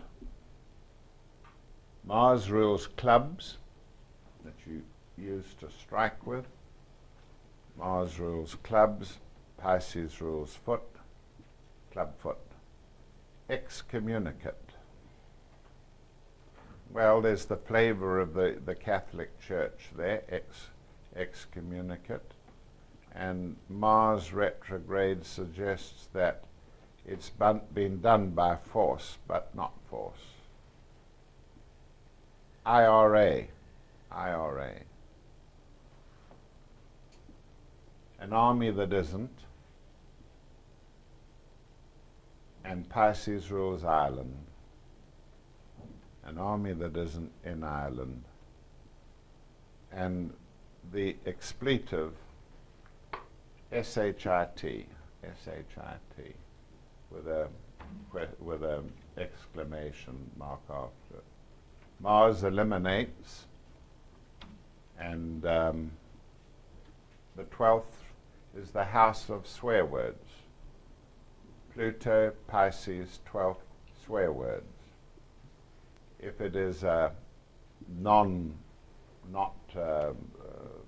retrograde, then it's swearing an oath genuinely. And when it's Pluto retrograde or something else retrograde with it, it's a curse, a swear word, an expletive. All right, let's play around with something else now. 20 minutes. Let's do some parsing, Lawrence. I want to comment on the matter of presenting aspects to the higher consciousness. The material that I have received, and it's not extensive, but about 4 or 5 people have been involved, has been very good indeed, especially John Massey and Doug Allenson. It helps a lot, and also Alan Boxall, and all of you really. I'm very pleased indeed with it. What we now want you to do is, when you have completed the work that you undertook, is to call on Joe and start to do Mars direct. You will be allocated Mars and Aries in the first, Mars intercepted and Aries in the first, Mars intercepted and Aries in the first, with intercepted Libra in the 7th. You'll be given these things, and it's the intention to head them and hand them to you. And you must conduct this with Joe. And so, quietly but assuredly, please continue with the good work that you're doing. Many of you will be saying, well, what are we doing? The work of this particular astrology school is part of an ashram, which means that virtually everything in the work of the ashram comes from a single point and radiates outwards. It means that during your pre-initiation period, you come under the ashram, and if you present to the ashramic center an aspect like Mars and Aries in the first, all you need do is to record your dream or your lucigram or your vision or whatever is fed back to you. Just record it visually. Don't analyze it. Don't want that at all. All I want is the the feedback. As you become more capable, you'll find that the feedback is employing abstract thinking. By that I mean not just one meaning for Mars in Aries in the first, but 2 or 3 or 4 or even more meanings in the one visual experience, repeating again and again Mars and Aries in the first, which is the way I'm doing mine. I very rarely get one single lucigram, meaning one related to one aspect. It's usually the same thing repeated, but tangentially for the same aspect. So I would be able to strip them off. Having had it, I'd strip them off and get 5 meanings. Now, one of those that I looked at the other day from John Massey, straight away, the one about the furniture wagon, that immediately gave me 3. It was Saturn in the 7th and something else with it, but heavy wagon straight away leapt out from. In fact, he put a drawing down. Fine, don't analyze them. Give them, write them down as pure as you can. That's all we need. Now you can ask me questions about it. Yes, Chad. One thing we should explain is when you do put an aspect down, put it at the top of the page, and don't put any other aspects on that page. Very important. Very important indeed. You take a sheet of clean paper. You're supposed to do that, Joe. You're supposed to put the aspects at the top and hand them the sheets ready to do. Well, I could do it. I do it every day of my life, and I don't see why you shouldn't, or somebody in the group could do it. But that's what is required, is that you will be given a clean sheet with an aspect at the top, or you can do it yourself, and you put everything that comes back while that is being presented to the higher self. You record everything that comes back, any time of the day. You've sat down and you've cleared your thoughts a bit, and suddenly something comes into your head which is totally irrelevant to anything that you're doing or thinking. That is a sign that the higher self is breaking through into your ordinary waking consciousness. And you record it, but there must be nothing else, only that and what you have experienced. The moment that you've got a full page, put it down, take up the next one. And then when you've got 3 or 4 or 5 or 6 or 60 pages, get them into us. When you've actually had an aspect and you've had your dream or you've written it down, but during the following day, something else happens that relates to that aspect, and can you write that down too? I mean, you might meet a person. What is up? What have you got up? In other words, what are you presenting? Is what you're presenting still there next to your bed? No. Then you can't. Then we're not interested in that. Only interested in something that is involving propositioning the higher self. If you're not propositioning anything, forget it. Very, very messy if you don't do that. You mean you're entitled to have a private life of your own? Yes. Not on your Nelly. Yes. On this handout, you've got Mars and Aries in the first, and then Mars and Aries intercepted in the first. Oh, these have been handed out, have they? Yeah. Oh, well, I didn't know. I've just given them to some of the people that are propositioning. As Yes, an well, example- you can do that. There you have, for instance, 1, 2, 3 to do with Mars and Aries in the first, Mars intercepted in the first, Mars intercepted in the first, opposing Libra intercept. You can put that at the head of each page. Okay. But there must not be more than one aspect on a page. When the page is full, or nearly full, or if you're sick of it, you'll never run out. It'll never run out. 200 or 300, 400, 500, makes no difference. They'll keep coming and coming and coming while you have that up.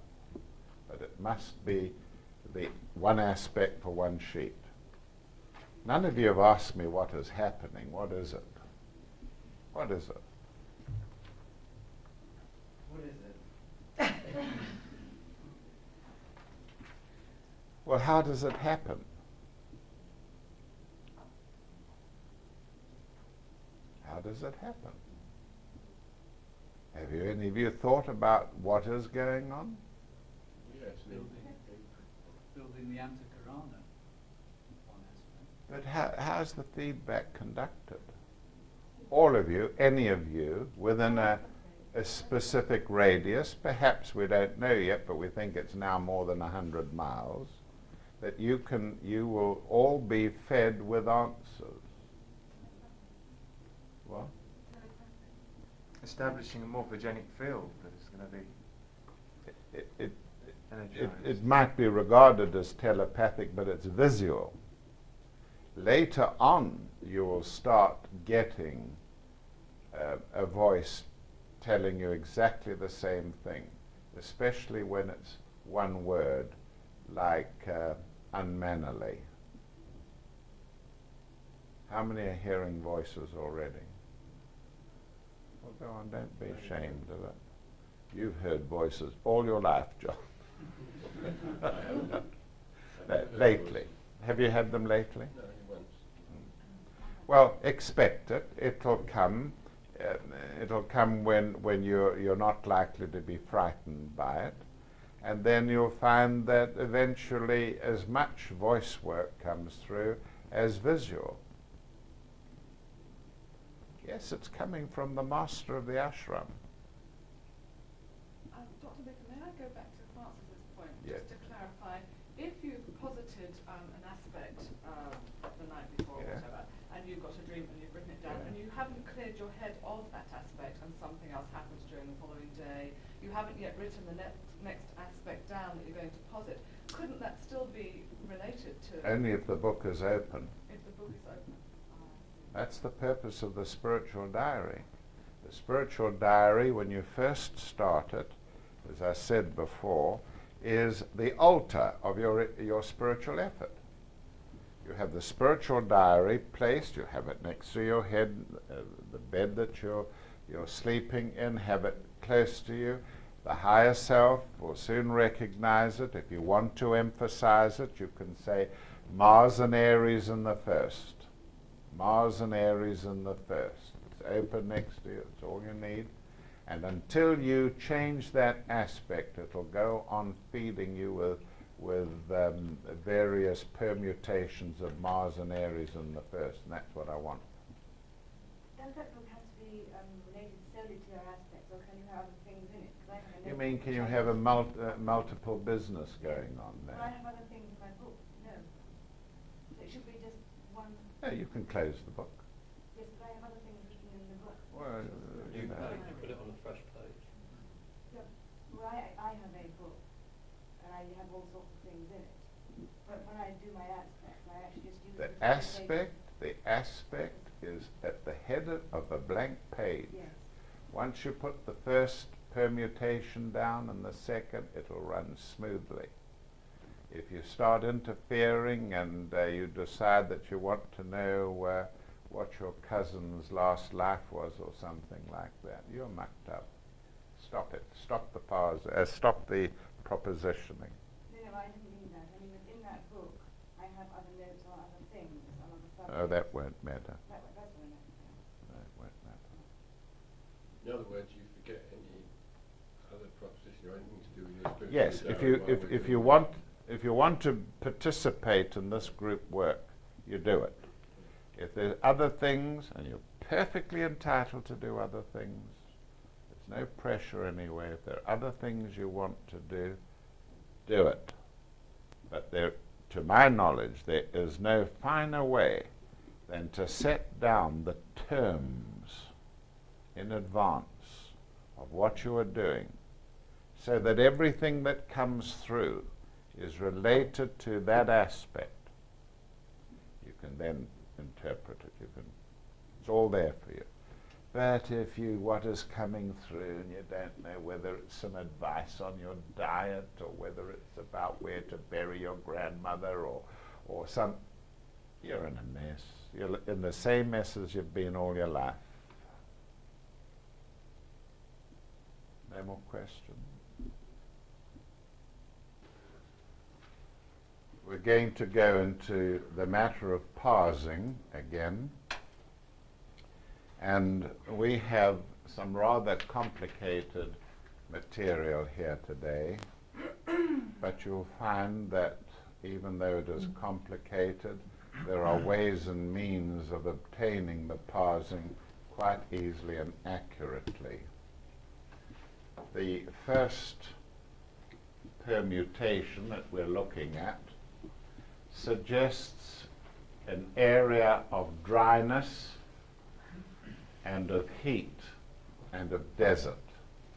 The first thing you do is to grasp that from your sentence and look at the aspect and say to yourself, well, where is there dryness? And there's only one place that there's dryness there, and that is Capricorn, all right? So that puts Capricorn in the picture, dryness. Shove it in, Lawrence. Where is heat? Sagittarius, the ascendant, would have priority for heat, but there might be something else. No, Mars is not really too much heat. Sagittarius ascendant for heat.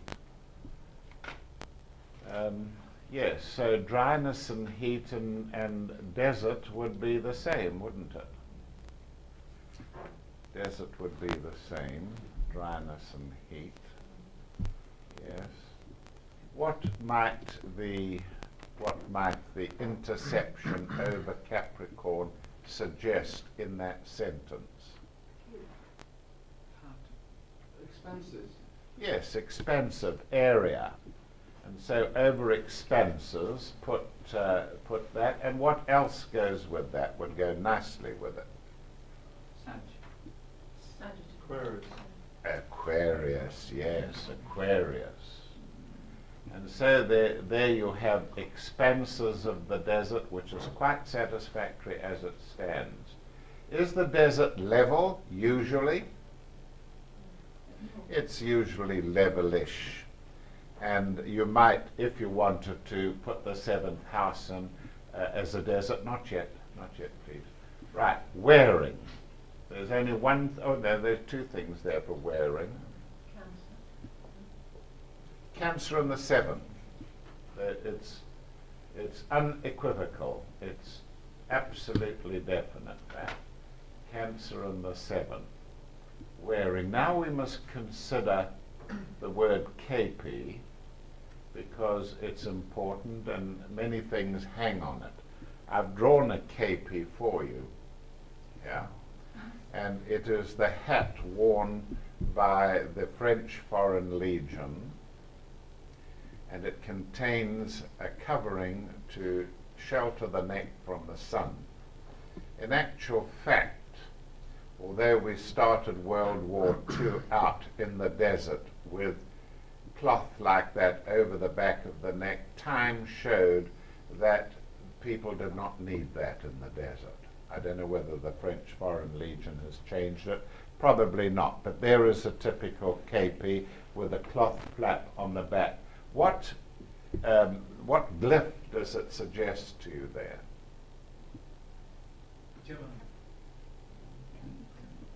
Intersection. If it were khaki, yes, Capricorn. Capricorn is khaki.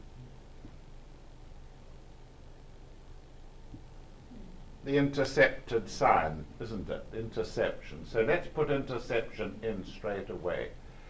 I can't remember whether, I know some of it is white. I've got an idea that the top is a pale khaki. We'll risk that. We'll put Capricorn intercepted for KP.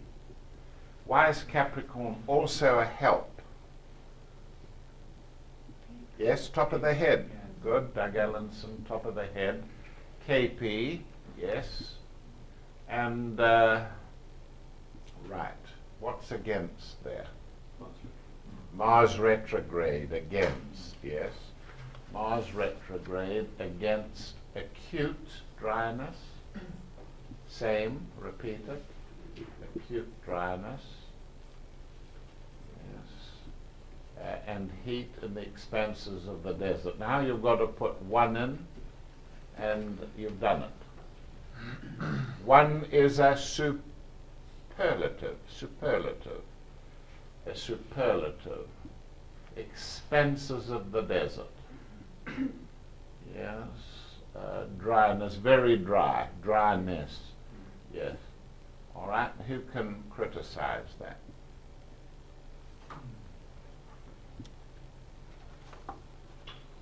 Could I say that acute dryness would be Capricorn intercepted, because the interception can make something acute. Although Capricorn tends to be chronic, as opposed to acute and disease. I can't think of Capricorn ever being regarded as sharp. Right, let's consider number 2, where we have the glyphs of Vulcan and Aquarius supporting it. Yes, ancillary glyphs, glyphs. Number 2, yes. Now, have you given them out their sheets? Yes, all right, have a go. You've got your sheets, have a look at the sheets in front of you. And see if you can identify. Obviously the Vulcan is put there because it's important, and it probably contains something of help there. Do you want to cut, Marcus? No? Well, I can talk about something. Right, I won't look at you, and I'll keep on talking. Rush to me suggests Vulcan, a Vulcan, but mainly because of bulrush. And Vulcan rules bull, and so bulrush. And what about doormats? Doormat. Vulcan rules things on the floor and the floor. Yes, doormat. And what might go with the doormat? The rushes are woven Aquarius, yes. Aquarius and Vulcan. Mercury as well, because Yes. it's You could have Aquarius with Vulcan as well. Mercury. Mercury, yes. Because a doormat is always an Doormat, entrance. yes. First house. Well, it's conjunct Mercury too, isn't it? All right. Doormats. Long cut grass. What's the indicator of long there? Sagittarius, yes. Sagittarius, long. Cut grass, anything it can be. Capricorn rules cut grass, yes. And you can give it an interception because it's an unusual kind of cut grass. Very long cut grass. Yes. We think in the towns of cut grass as being short. Yes. So here you have a specialized function of the interception. Long cut grass and rushes. How many rushes? Aquarius, yes. Long cut grass and rushes. Rushes, yes. Woven into the doormats of entrances. Yes. What about an entrance to the house? Entrance to the house, which brings in your Cancer, yes. Entrances, maps of entrances to the houses implied. Yes. Anything left out? Mars Mars retrograde, all right, where might where might Mars retrograde be insinuated? Cutting the grass? Long. Cut grass, yes, long cut grass. Could it be also rushes, as in to rush, but it's not really rushing? Yes, Mars retrograde for rushing as well. Yeah. I think that's perfect myself. All right, have a go at number 3. The first one to finish, put your hand up. Number 3. Number 3. Mark of his Lawrence, high spiritual while we're development. waiting, can you write the aspect again underneath it?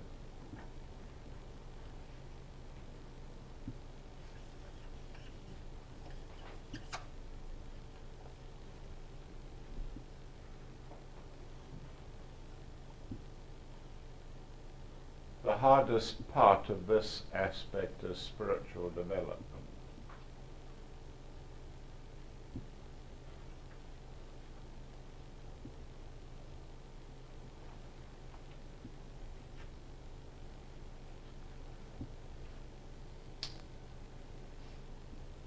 Well, I'm going to put what I think spiritual development in, and I would say that the whole of the first aspect is spiritual development.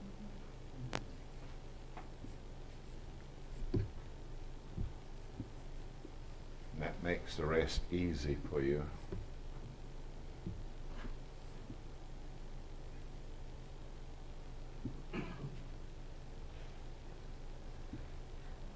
All right, here we go. Anybody done it? A mark. Well, that's got to be first house. And you might put Mars retrograde there. Why? Marcus. Yes, Marcus is Mars, ruled by Mars. So I would say that would be right. Mars retrograde in the first, a mark of his high. Where's high there? Don't use Capricorn again. We can imply Sagittarius. What does it also imply? We could say a mark of his high aspiration, couldn't we? Aspiration and spiritual development. You can't get that in, can you? Pardon? With the ascendant coming there on. Well, you've got it if you use Sagittarius 2 or 3 times. Yes, I would put the ascendant, yes. Say high and then Yes. spiritual even further on. That's right. It's almost poetic, isn't it? A mark of his high spiritual development is capacity for self-denial. Where's capacity there?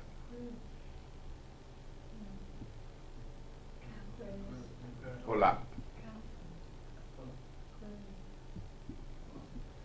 Yes, I would say Aquarius. Janet has suggested Cancer, pointing out probably that it is a hole, a vacuum, something that can be filled.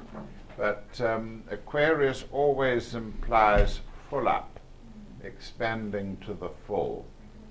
So I think that, but I would also put the first, Aquarius in the first there, cusp of the first. Yes. Now where's self-denial?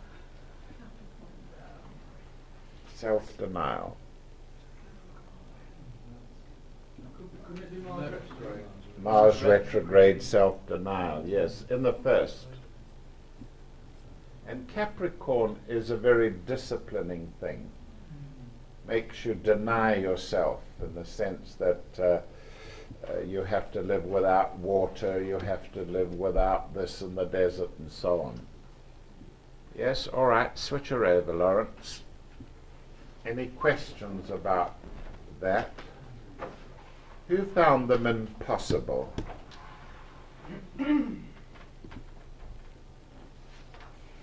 Only John, all right. Well, they're easy when you do them. All right, well, at least you know that you've got something that you can aim for. Yes, right, we've got the same thing again? No, we haven't. We've got something different. Paintings or medieval advertisements of maidens hiding their, you know what's. Yeah. Behind screens. Oh, behind screens, Lawrence, you would have that, wouldn't you? Well, you go. All right, let's take the easy ones first. Hands up, paintings. Gemini. Yes. Who said it? Who said what? Gemini. Who was that? Gemini painting. Well, the seventh house is the house of paint. Seventh house. Well, put 7 in, for God's sake, or we'll never get it finished. All right. What about the painting being under glass? Leo intercepted in the 7th, under glass, and gilt-edged, could be, couldn't it? Yes, gilded paintings, yes. And we've got enough Aquarius there. Now, let's go to medical. Oh, medieval it is, medieval, yeah. I didn't say anything medical there. Medieval. I think I'm going to have to look up the dictionary for that. Medieval. Any ideas, anybody? Pardon? Speak up. Capricorn. Capricorn for medieval. I would be surprised. First house for historic. Anybody looking? I'm in OP. Well, what is your opinion, Lawrence? I thought it was a Mars retrograde. Medieval. Yes, Pisces 12th, Uranus. Uranus is medial, yes. Uranus in the 1st, or Libra in the 1st. Neptune, Libra in the 1st. Well, let's put 7 and 1 down. That gets us halfway there. Yes. Can anybody see Pisces like I can? Hiding. Sorry? Hiding. But where is it in the aspect? On the cusp of the 1st. We'll shove it into your aspect. Yes. On the distal cusp of the 1st. And also medieval. 12th house medieval. Yes. Advertisements. Now come along, advertisements. Capricorn in the 1st, or Mercury in Capricorn is advertisements. Yeah. Maidens, brides of shame. Yes. Moon for maidens. Yes, that is Cancer descending. Where would you put Cancer descending in? It could be paintings. Yes, very good. Yes. Cancer descending. It's also Which? The you know what? combined with Pisces. Because Well, it's- I'm going to assume it means their breasts. Although they don't usually hide that first. Yes, that would be all right. The you know what's. Oh, there are more than one, so it's probably right. Yes. Yeah. Not an easy one, is it? Not an easy one. And you're not likely to be confronted by somebody wanting a chart read, telling them that their paintings are medieval. And now, what about behind screens? Screen is Leo. Screen is Leo. Good. Put down Leo. And it's intercepted? Yes, there's your screen that has to stand up at an angle in order to stand. And behind, well, I would say that that is sufficient behind screens. You could put Pisces in for hiding, but behind, no, we got it wrong. Put in Mars retrograde. So behind. Yes. Yes. Behind screen. Mars rules the behind, the buttocks.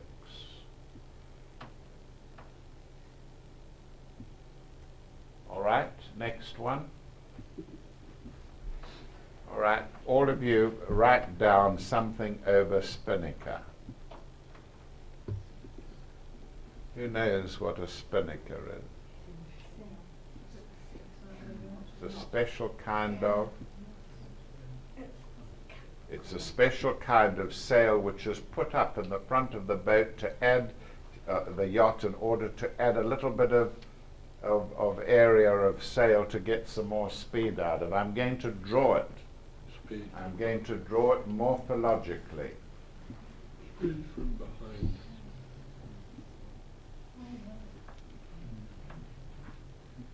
Capricorn rules spinnakers.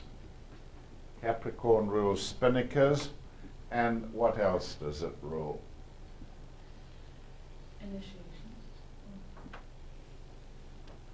Galleons. Galleons. Spanish galleons. Spanish galleon. Where are we likely to see a Spanish galleon in the next year? Where are we likely to see a quinquereme in the next year? Olympics.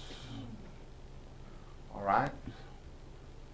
Initiation, anyone there? Or what kind of initiation is it?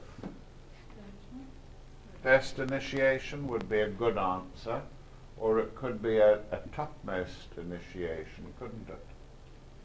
What would be the topmost in our world? Yes, the fifth initiation. Perhaps we can build Leo's. some. Oh, yeah. The fifth. Special fifth. All right, shove it in. Lawrence has decided it's the fifth initiation. The fifth, we'll write it in, fifth initiation. Before initiation, that's right. Fifth initiation as the spinnaker of spiritual unfoldment. Now, what does it mean there? Spinnaker of spiritual unfoldment. Actually, the fifth is not suitable because it doesn't apply there, but initiation as the spinnaker. Means it pulls it along, pulls you into it. Yes, you're on the spiritual path, and it could be on the sea, and the spinnaker gives you that extra edge. That extra edge, and for many people, initiation is extremely important. It lifts and pulls. The urge to take initiation gives them that extra verve, as it were, spiritual verve of spiritual unfoldment. Go back to the last one we did. No, you don't have to pull it over. Spiritual I want to get unfoldment right. Unfoldment.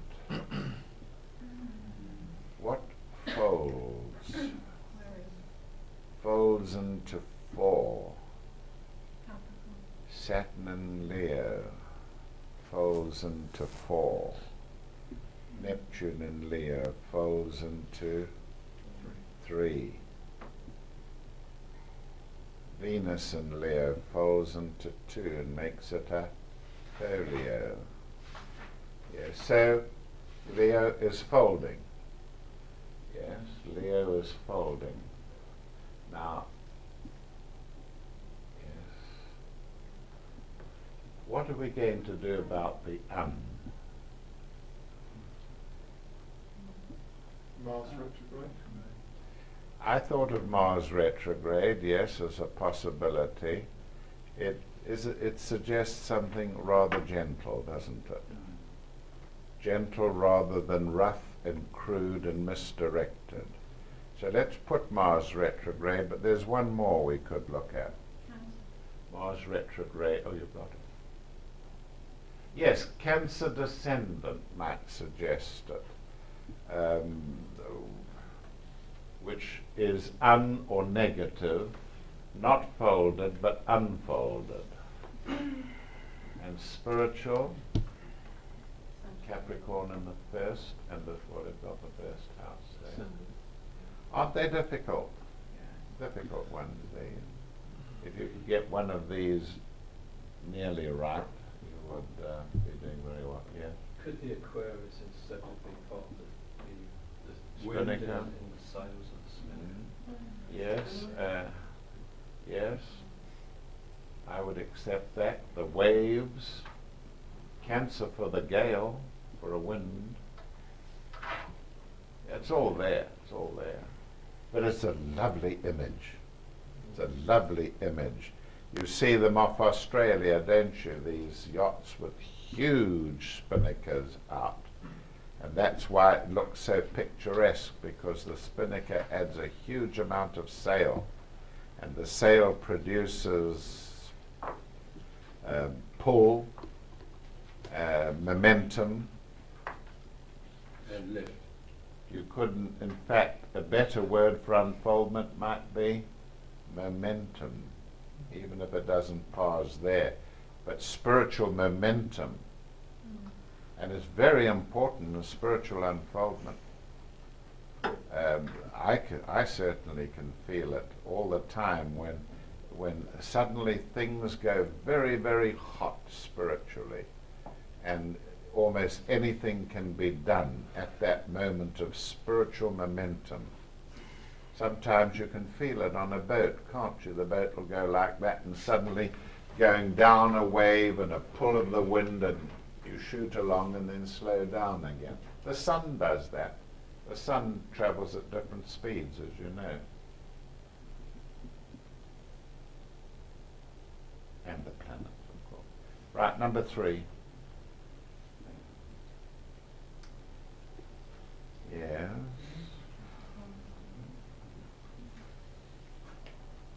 Yes. What is the key to this last one? If you don't get this key, you won't get it at all. What is it suggestive of?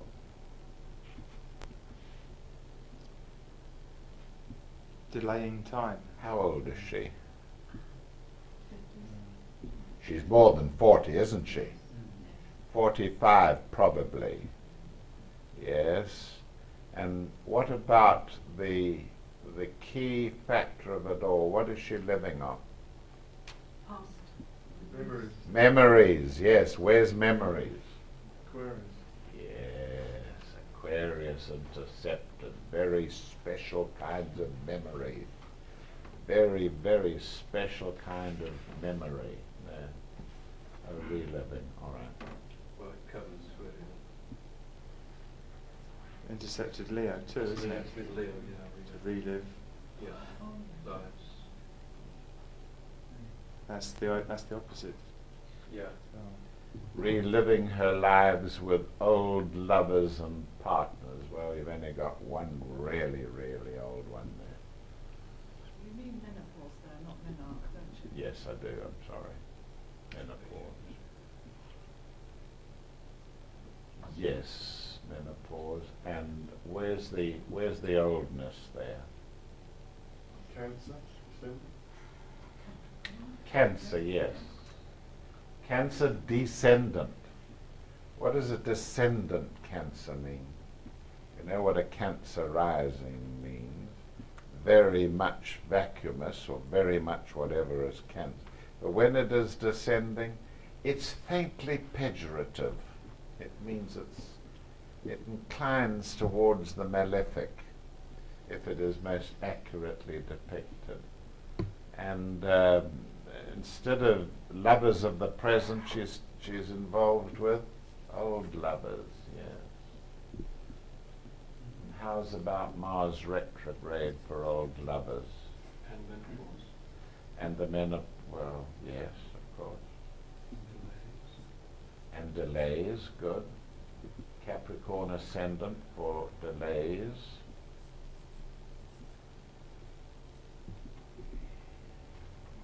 Delays her menopause somewhat by reliving her lives with old lovers and partners. Now, what have we left out? Although they seem to be spread eagle, they're very tight. They're very tight, these things, and you need all the glyphs for them. Turn over, Laura.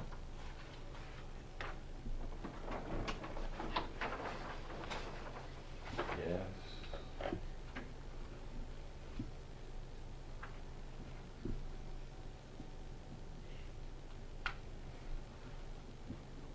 Sure you got that one right? Straight out of your file. Could it be figured which of those retrograde? Libra in the 8th disturbs me. Well, the brains you've got to put in.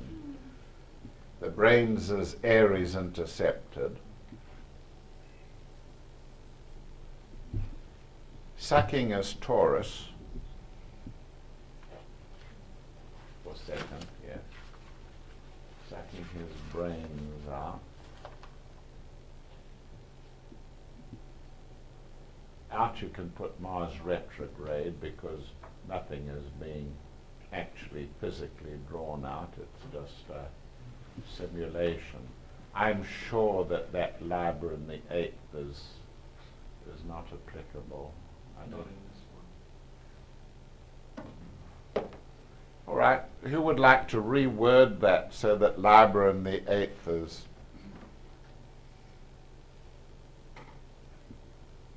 He sucks his wife's brains out. Sorry, there you are. It's so easy. Sucks his wife's, that's Libra intercepted. Sucks his wife's brains out. And Aquarius. 8, yes, it's all there. You don't have to worry about it unless you want to do it. Why not write it here? Because here's a black pen. Just write it down here. Sucks his wife's brains out.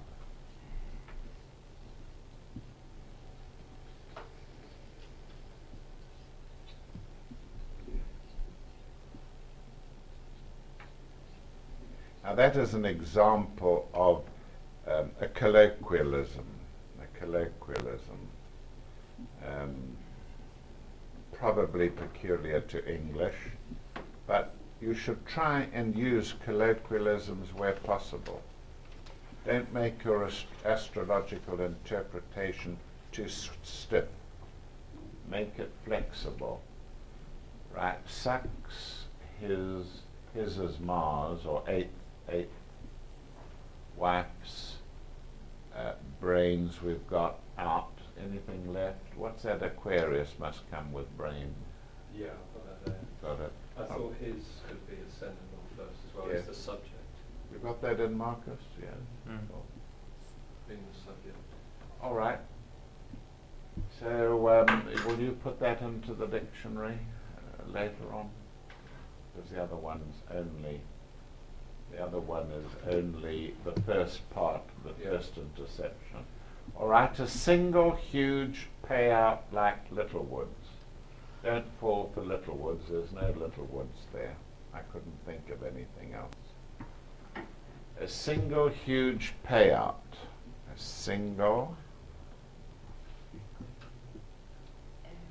One. I'm sure that Libra in the 8th shouldn't be there, but have a look at that. Yes, all right. Huge! Huge people light on their feet. Huge people light on the feet as if they're dancing on waves. A single huge payout. Payout, it's got to have 8 in it. Could it be 2 and 2? Oh, yes. Look at all the payouts there. Mars retrograde probably isn't paid out. It probably comes as a And the eighth house. Eighth house. Yeah. All right, who would like to finish it off now? What's missing? Nothing. Yes, Libra. Libra. Let's put Libra in and see what you get. A single huge payout. What about paper payout? Paper money? Well, like by a check. Oh, all right. Rather than cash money. Yes.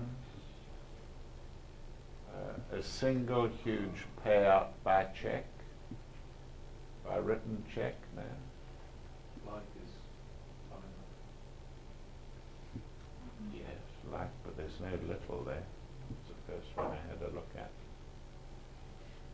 Anybody else know anything that pays money out for? Vernon's, Paul's. Vernon? Ver is a river ver. That's No, wor- That's no. worse than Littlewoods. What? You've got a river. What's there. that? Oh, lottery. Lottery. Oh, lottery could be Jupiter ascendant. Lottery. A lot. Like a lottery. A lot. All right, we won't argue over it. Like a lottery. Now, yes, let's do the next one, and then we'll switch off and we'll let you do one, the original one, all of you. Right, Mel. Didn't stop but went on talking bilge water. Well, everyone loves bilge water too. What's bilge water? It's water that floats around in a trough near the deck of the ship, and any dirty oil or anything gets washed into the bilge. All right, bilge water. Well, you've got to have Aquarius for a boat. And Pisces is contaminated. That's good. Stroke Pisces. Yes. Bilge water. How can we support it? What else can support it? There's a gutter there. Second house. A trough, a slit, a ground trench, a gutter. Shove it in. Second, yes. Bilge. Now there's bilge, you see. That's bilge. That's bilge. The water is also there if we want it, but we can put in... Yeah, well, that's all right. And Mars retrograde, because it's not really water, it's talking. All right. Put in Mars retrograde. Didn't stop. Didn't stop. Stop is Mars. Didn't stop. That's it. Mars retrograde. But went on and on and on and on. Arion, Arion, and on and on. Aries, Arion, and on, yeah. But went on talking, second. Bilge water. All right, we're missing again I'm sure that Libra wasn't intended for here. I think you got it. Maybe I had it scribbled down in the corner. Right, add Libra. Tell me where. Libra in the 8th. On the deck. Flat surface. I like to have Venus in the 10th house for deck. On the bridge. On the bridge, yes, that's a good one. That's a good one. Didn't stop but went on. But went, hang on, went onto the bridge. Onto the bridge. What kind of bridge can it be to get an 8th?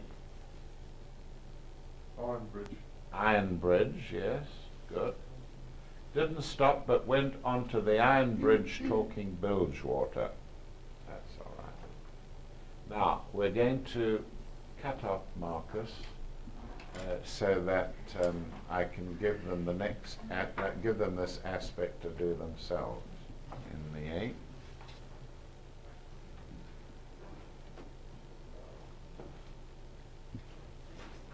And here we have 2 pages of Libra in the 8th.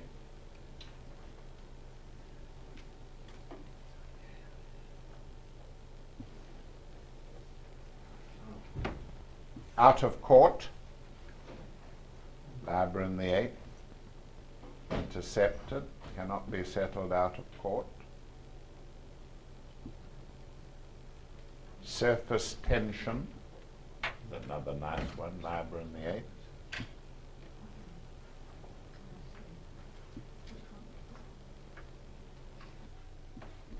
We're concerned now with the use of the dictionary in obtaining an interpretation of a rather complex aspect. The aspect is the one at the top here, shown in blue, which is Mars retrograde in Capricorn in the 1st, with Sagittarius on the cusp, sextile to Saturn retrograde in Scorpio in the 10th, with Libra on the cusp. If you count the glyphs there, you have 1, 2, 3, 4, 5, 6, 7, 8, 9, 10, 11, 12, 13 glyphs there, apart from the ascendant. 13 glyphs. Now, that is quite a mouthful, but let me tell you that if you do your propositioning as you should be, it would be no difficult to get a response to that as you would to get to a 3-glyphed aspect. It would come just as easily. Now, if you examine the sheet that we have given out to you, you will find that the 2 parts of the aspect are on the sheet from the dictionary. The first part indicates Mars retrograde, and the second sheet gives you Saturn retrograde. Under each of these you have a series of permutations, which are for Mars, and a series of permutations which are for Saturn. You see that? What we want to do now is what you would eventually do with the dictionary. You would be able to take this series and blend it with the second series. And so I'm going to run my eyes down the first one, which is on Mars retrograde, and down the list you will see as you go down, making inroads on changing a trademark or a scutcheon, and so on. But I'm going to take the one second from the bottom, Industrial Development Corporation. Can you see that? Right. Now I'm going to go to Saturn retrograde, and on this sheet, which starts with the first permutation, a short struggle successfully for an executive position. I'm going to take that first permutation and blend it with the second to last permutation. And so we get from that, and Lawrence is going to write that up in a moment, we get quite obviously a short struggle is successful for an executive position in an industrial development corporation. You get that? So the 2 have been blended together. The possible combinations of these 2 must be infinite. Unfortunately, only a few will be relevant to the subject having his horoscope done. But you are presented with the information, the material there, the art and skill that you will develop is to blend two of them together in such a way that they are appropriate for the individual whose horoscope you're reading. Can you understand that? All right. Now we have asked Lawrence to write out the blending of these two. We are fortunate that the two can be blended together almost without alteration. Isn't that right? But you must not always expect that. You must expect to blend the two together in such a way as to give an adequate meaning. And this just happens to be one that we can do. Now we're going to parse. We're going to parse, and we know that the Saturn retrograde part applies to this here. And so we'll first of all do the Mars retrograde, which applies to this. Put up industrial, Lawrence. Capricorn. Yes, Capricorn. Development, which is Mars retrograde. And a corporation we could have as Mars retrograde in the first.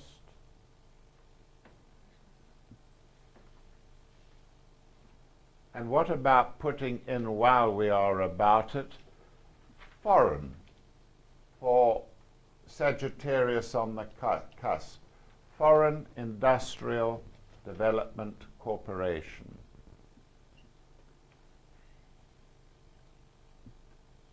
Corporation there means bringing together the various parts of the industry into a name, into a description. And Capricorn in the first would suggest a business or some sort of organization which has a name. And so this is the name of it: Industrial Development Corporation. A foreign industrial development corporation. Now see if we can pause a short struggle. Saturn is a long, drawn-out struggle, isn't it? Saturn retrograde is a short, if we like, happy, a short struggle, Scorpio. Is successful. Success is what? 10th, good. 10th house. For an executive position, 10th house for executive. 10th house is executive. Position. Position is graded, level, Libra. And is it a happy outcome? Yes, it is. Sextile.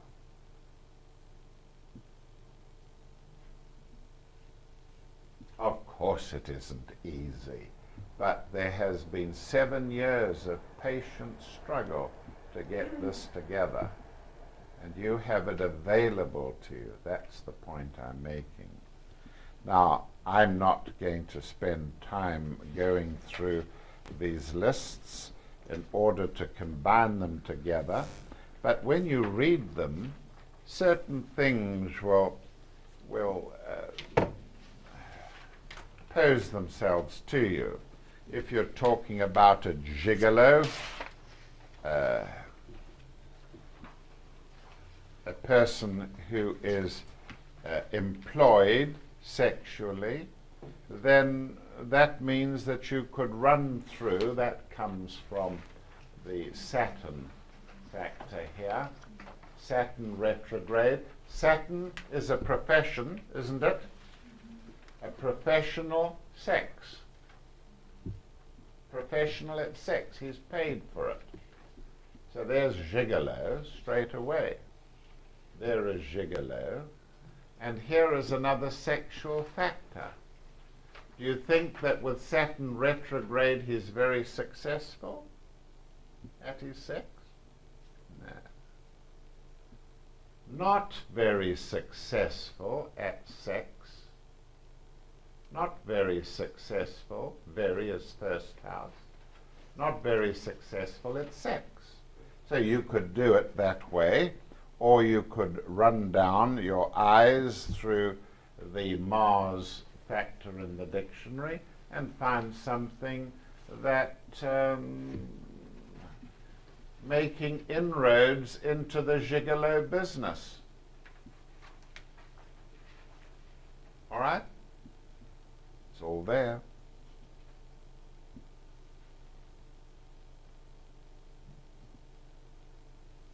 Right, any questions? I want you to take these sheets home with you, and when you have some time, see if you can come up with the interpretation of that aspect at the top there. You should write that down if you can't actually see how it's derived, and come back next time or when I see you again, or even send them to Joe, and let's see what you come back with through the blending process. But you have to remember that this is not the only interpretation of that aspect. There could be 100 of them. And if I had started when I was 2 years old to put the dictionary together, I might have had 100 for each page. But it has not been possible. It is much easier when you need to blend just 2 words, because most of the material is in the form of words. Single words. At the top here, for instance, reactivation. What is that word? I can't read upside down. Reactiveness. And instead of taking all this, there are single words in some instances. Instead of being involved in a whole phrase or a sentence, you would only have to blend 2 words. That word with the next part of the aspect, which could also be another word. In this case, wanderlust. Reactiveness to wanderlust. His reactiveness to wanderlust is that he sleeps out at night or goes hitchhiking or something like that. So there is a lot of logic behind this, as well as employing the mystical, as well as employing the subjective forces available to the occultist. Have we any questions now? Please.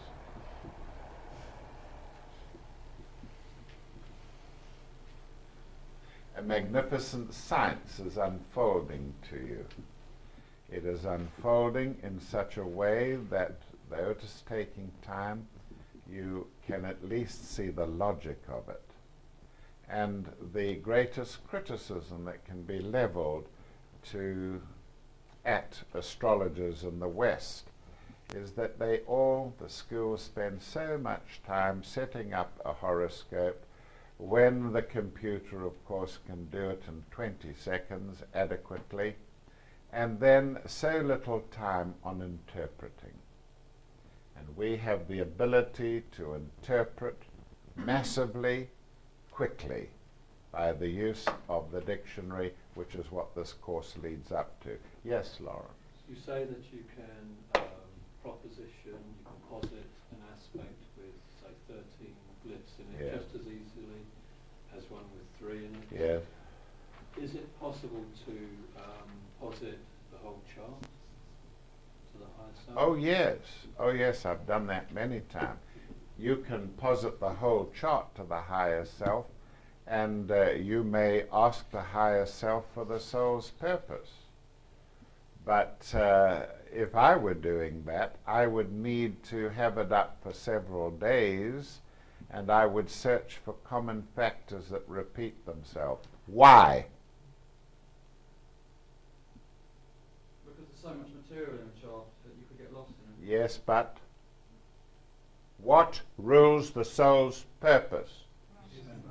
The rising sign. And what is the characteristic of the rising sign? Repeat, repeat, repeat, repeat, and find what is common.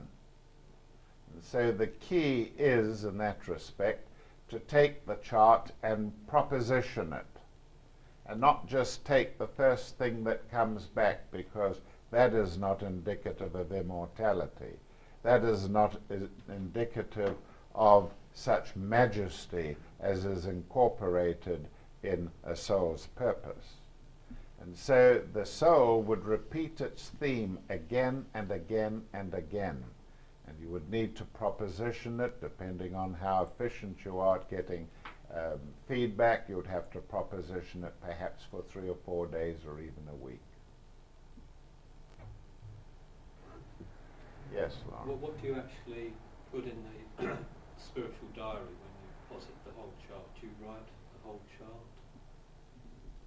Good question. As you're not going to use a particular glyph, you may write down in your diary on a clean page, as it would be worth it. The soul's purpose is indicated here by the rising sign. There is a formula for the soul's purpose, which Joe or anyone could give you, or you would find it in my books. And when you put down this request for the soul's purpose, I usually say please. When you put the request down for the soul's purpose, also put down the astrological glyphs for it. There is a formula for that, obtaining that. And it is built around the rising sign. You put that down and observe it. You propositioned, not just asking for the soul's purpose, though that may help, but you have propositioned with the aspect. Usually the soul's purpose is more than 14 glyphs. And always remember that in all this work, even if you've never got anywhere in astrology, you are exercising the faculty of higher manas, of obtaining answers from the higher manasic level by using a system which is higher manasic. And by that I mean a system of thinking in categories. Your categories are put up as symbols, as glyphs. There's 14 factors there, 13 factors there that we've just examined. All those have meaning.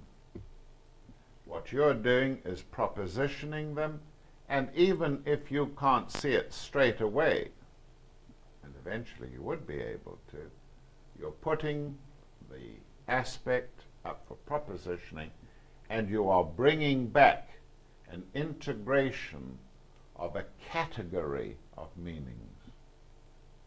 And that is higher manas. It's totally abstract.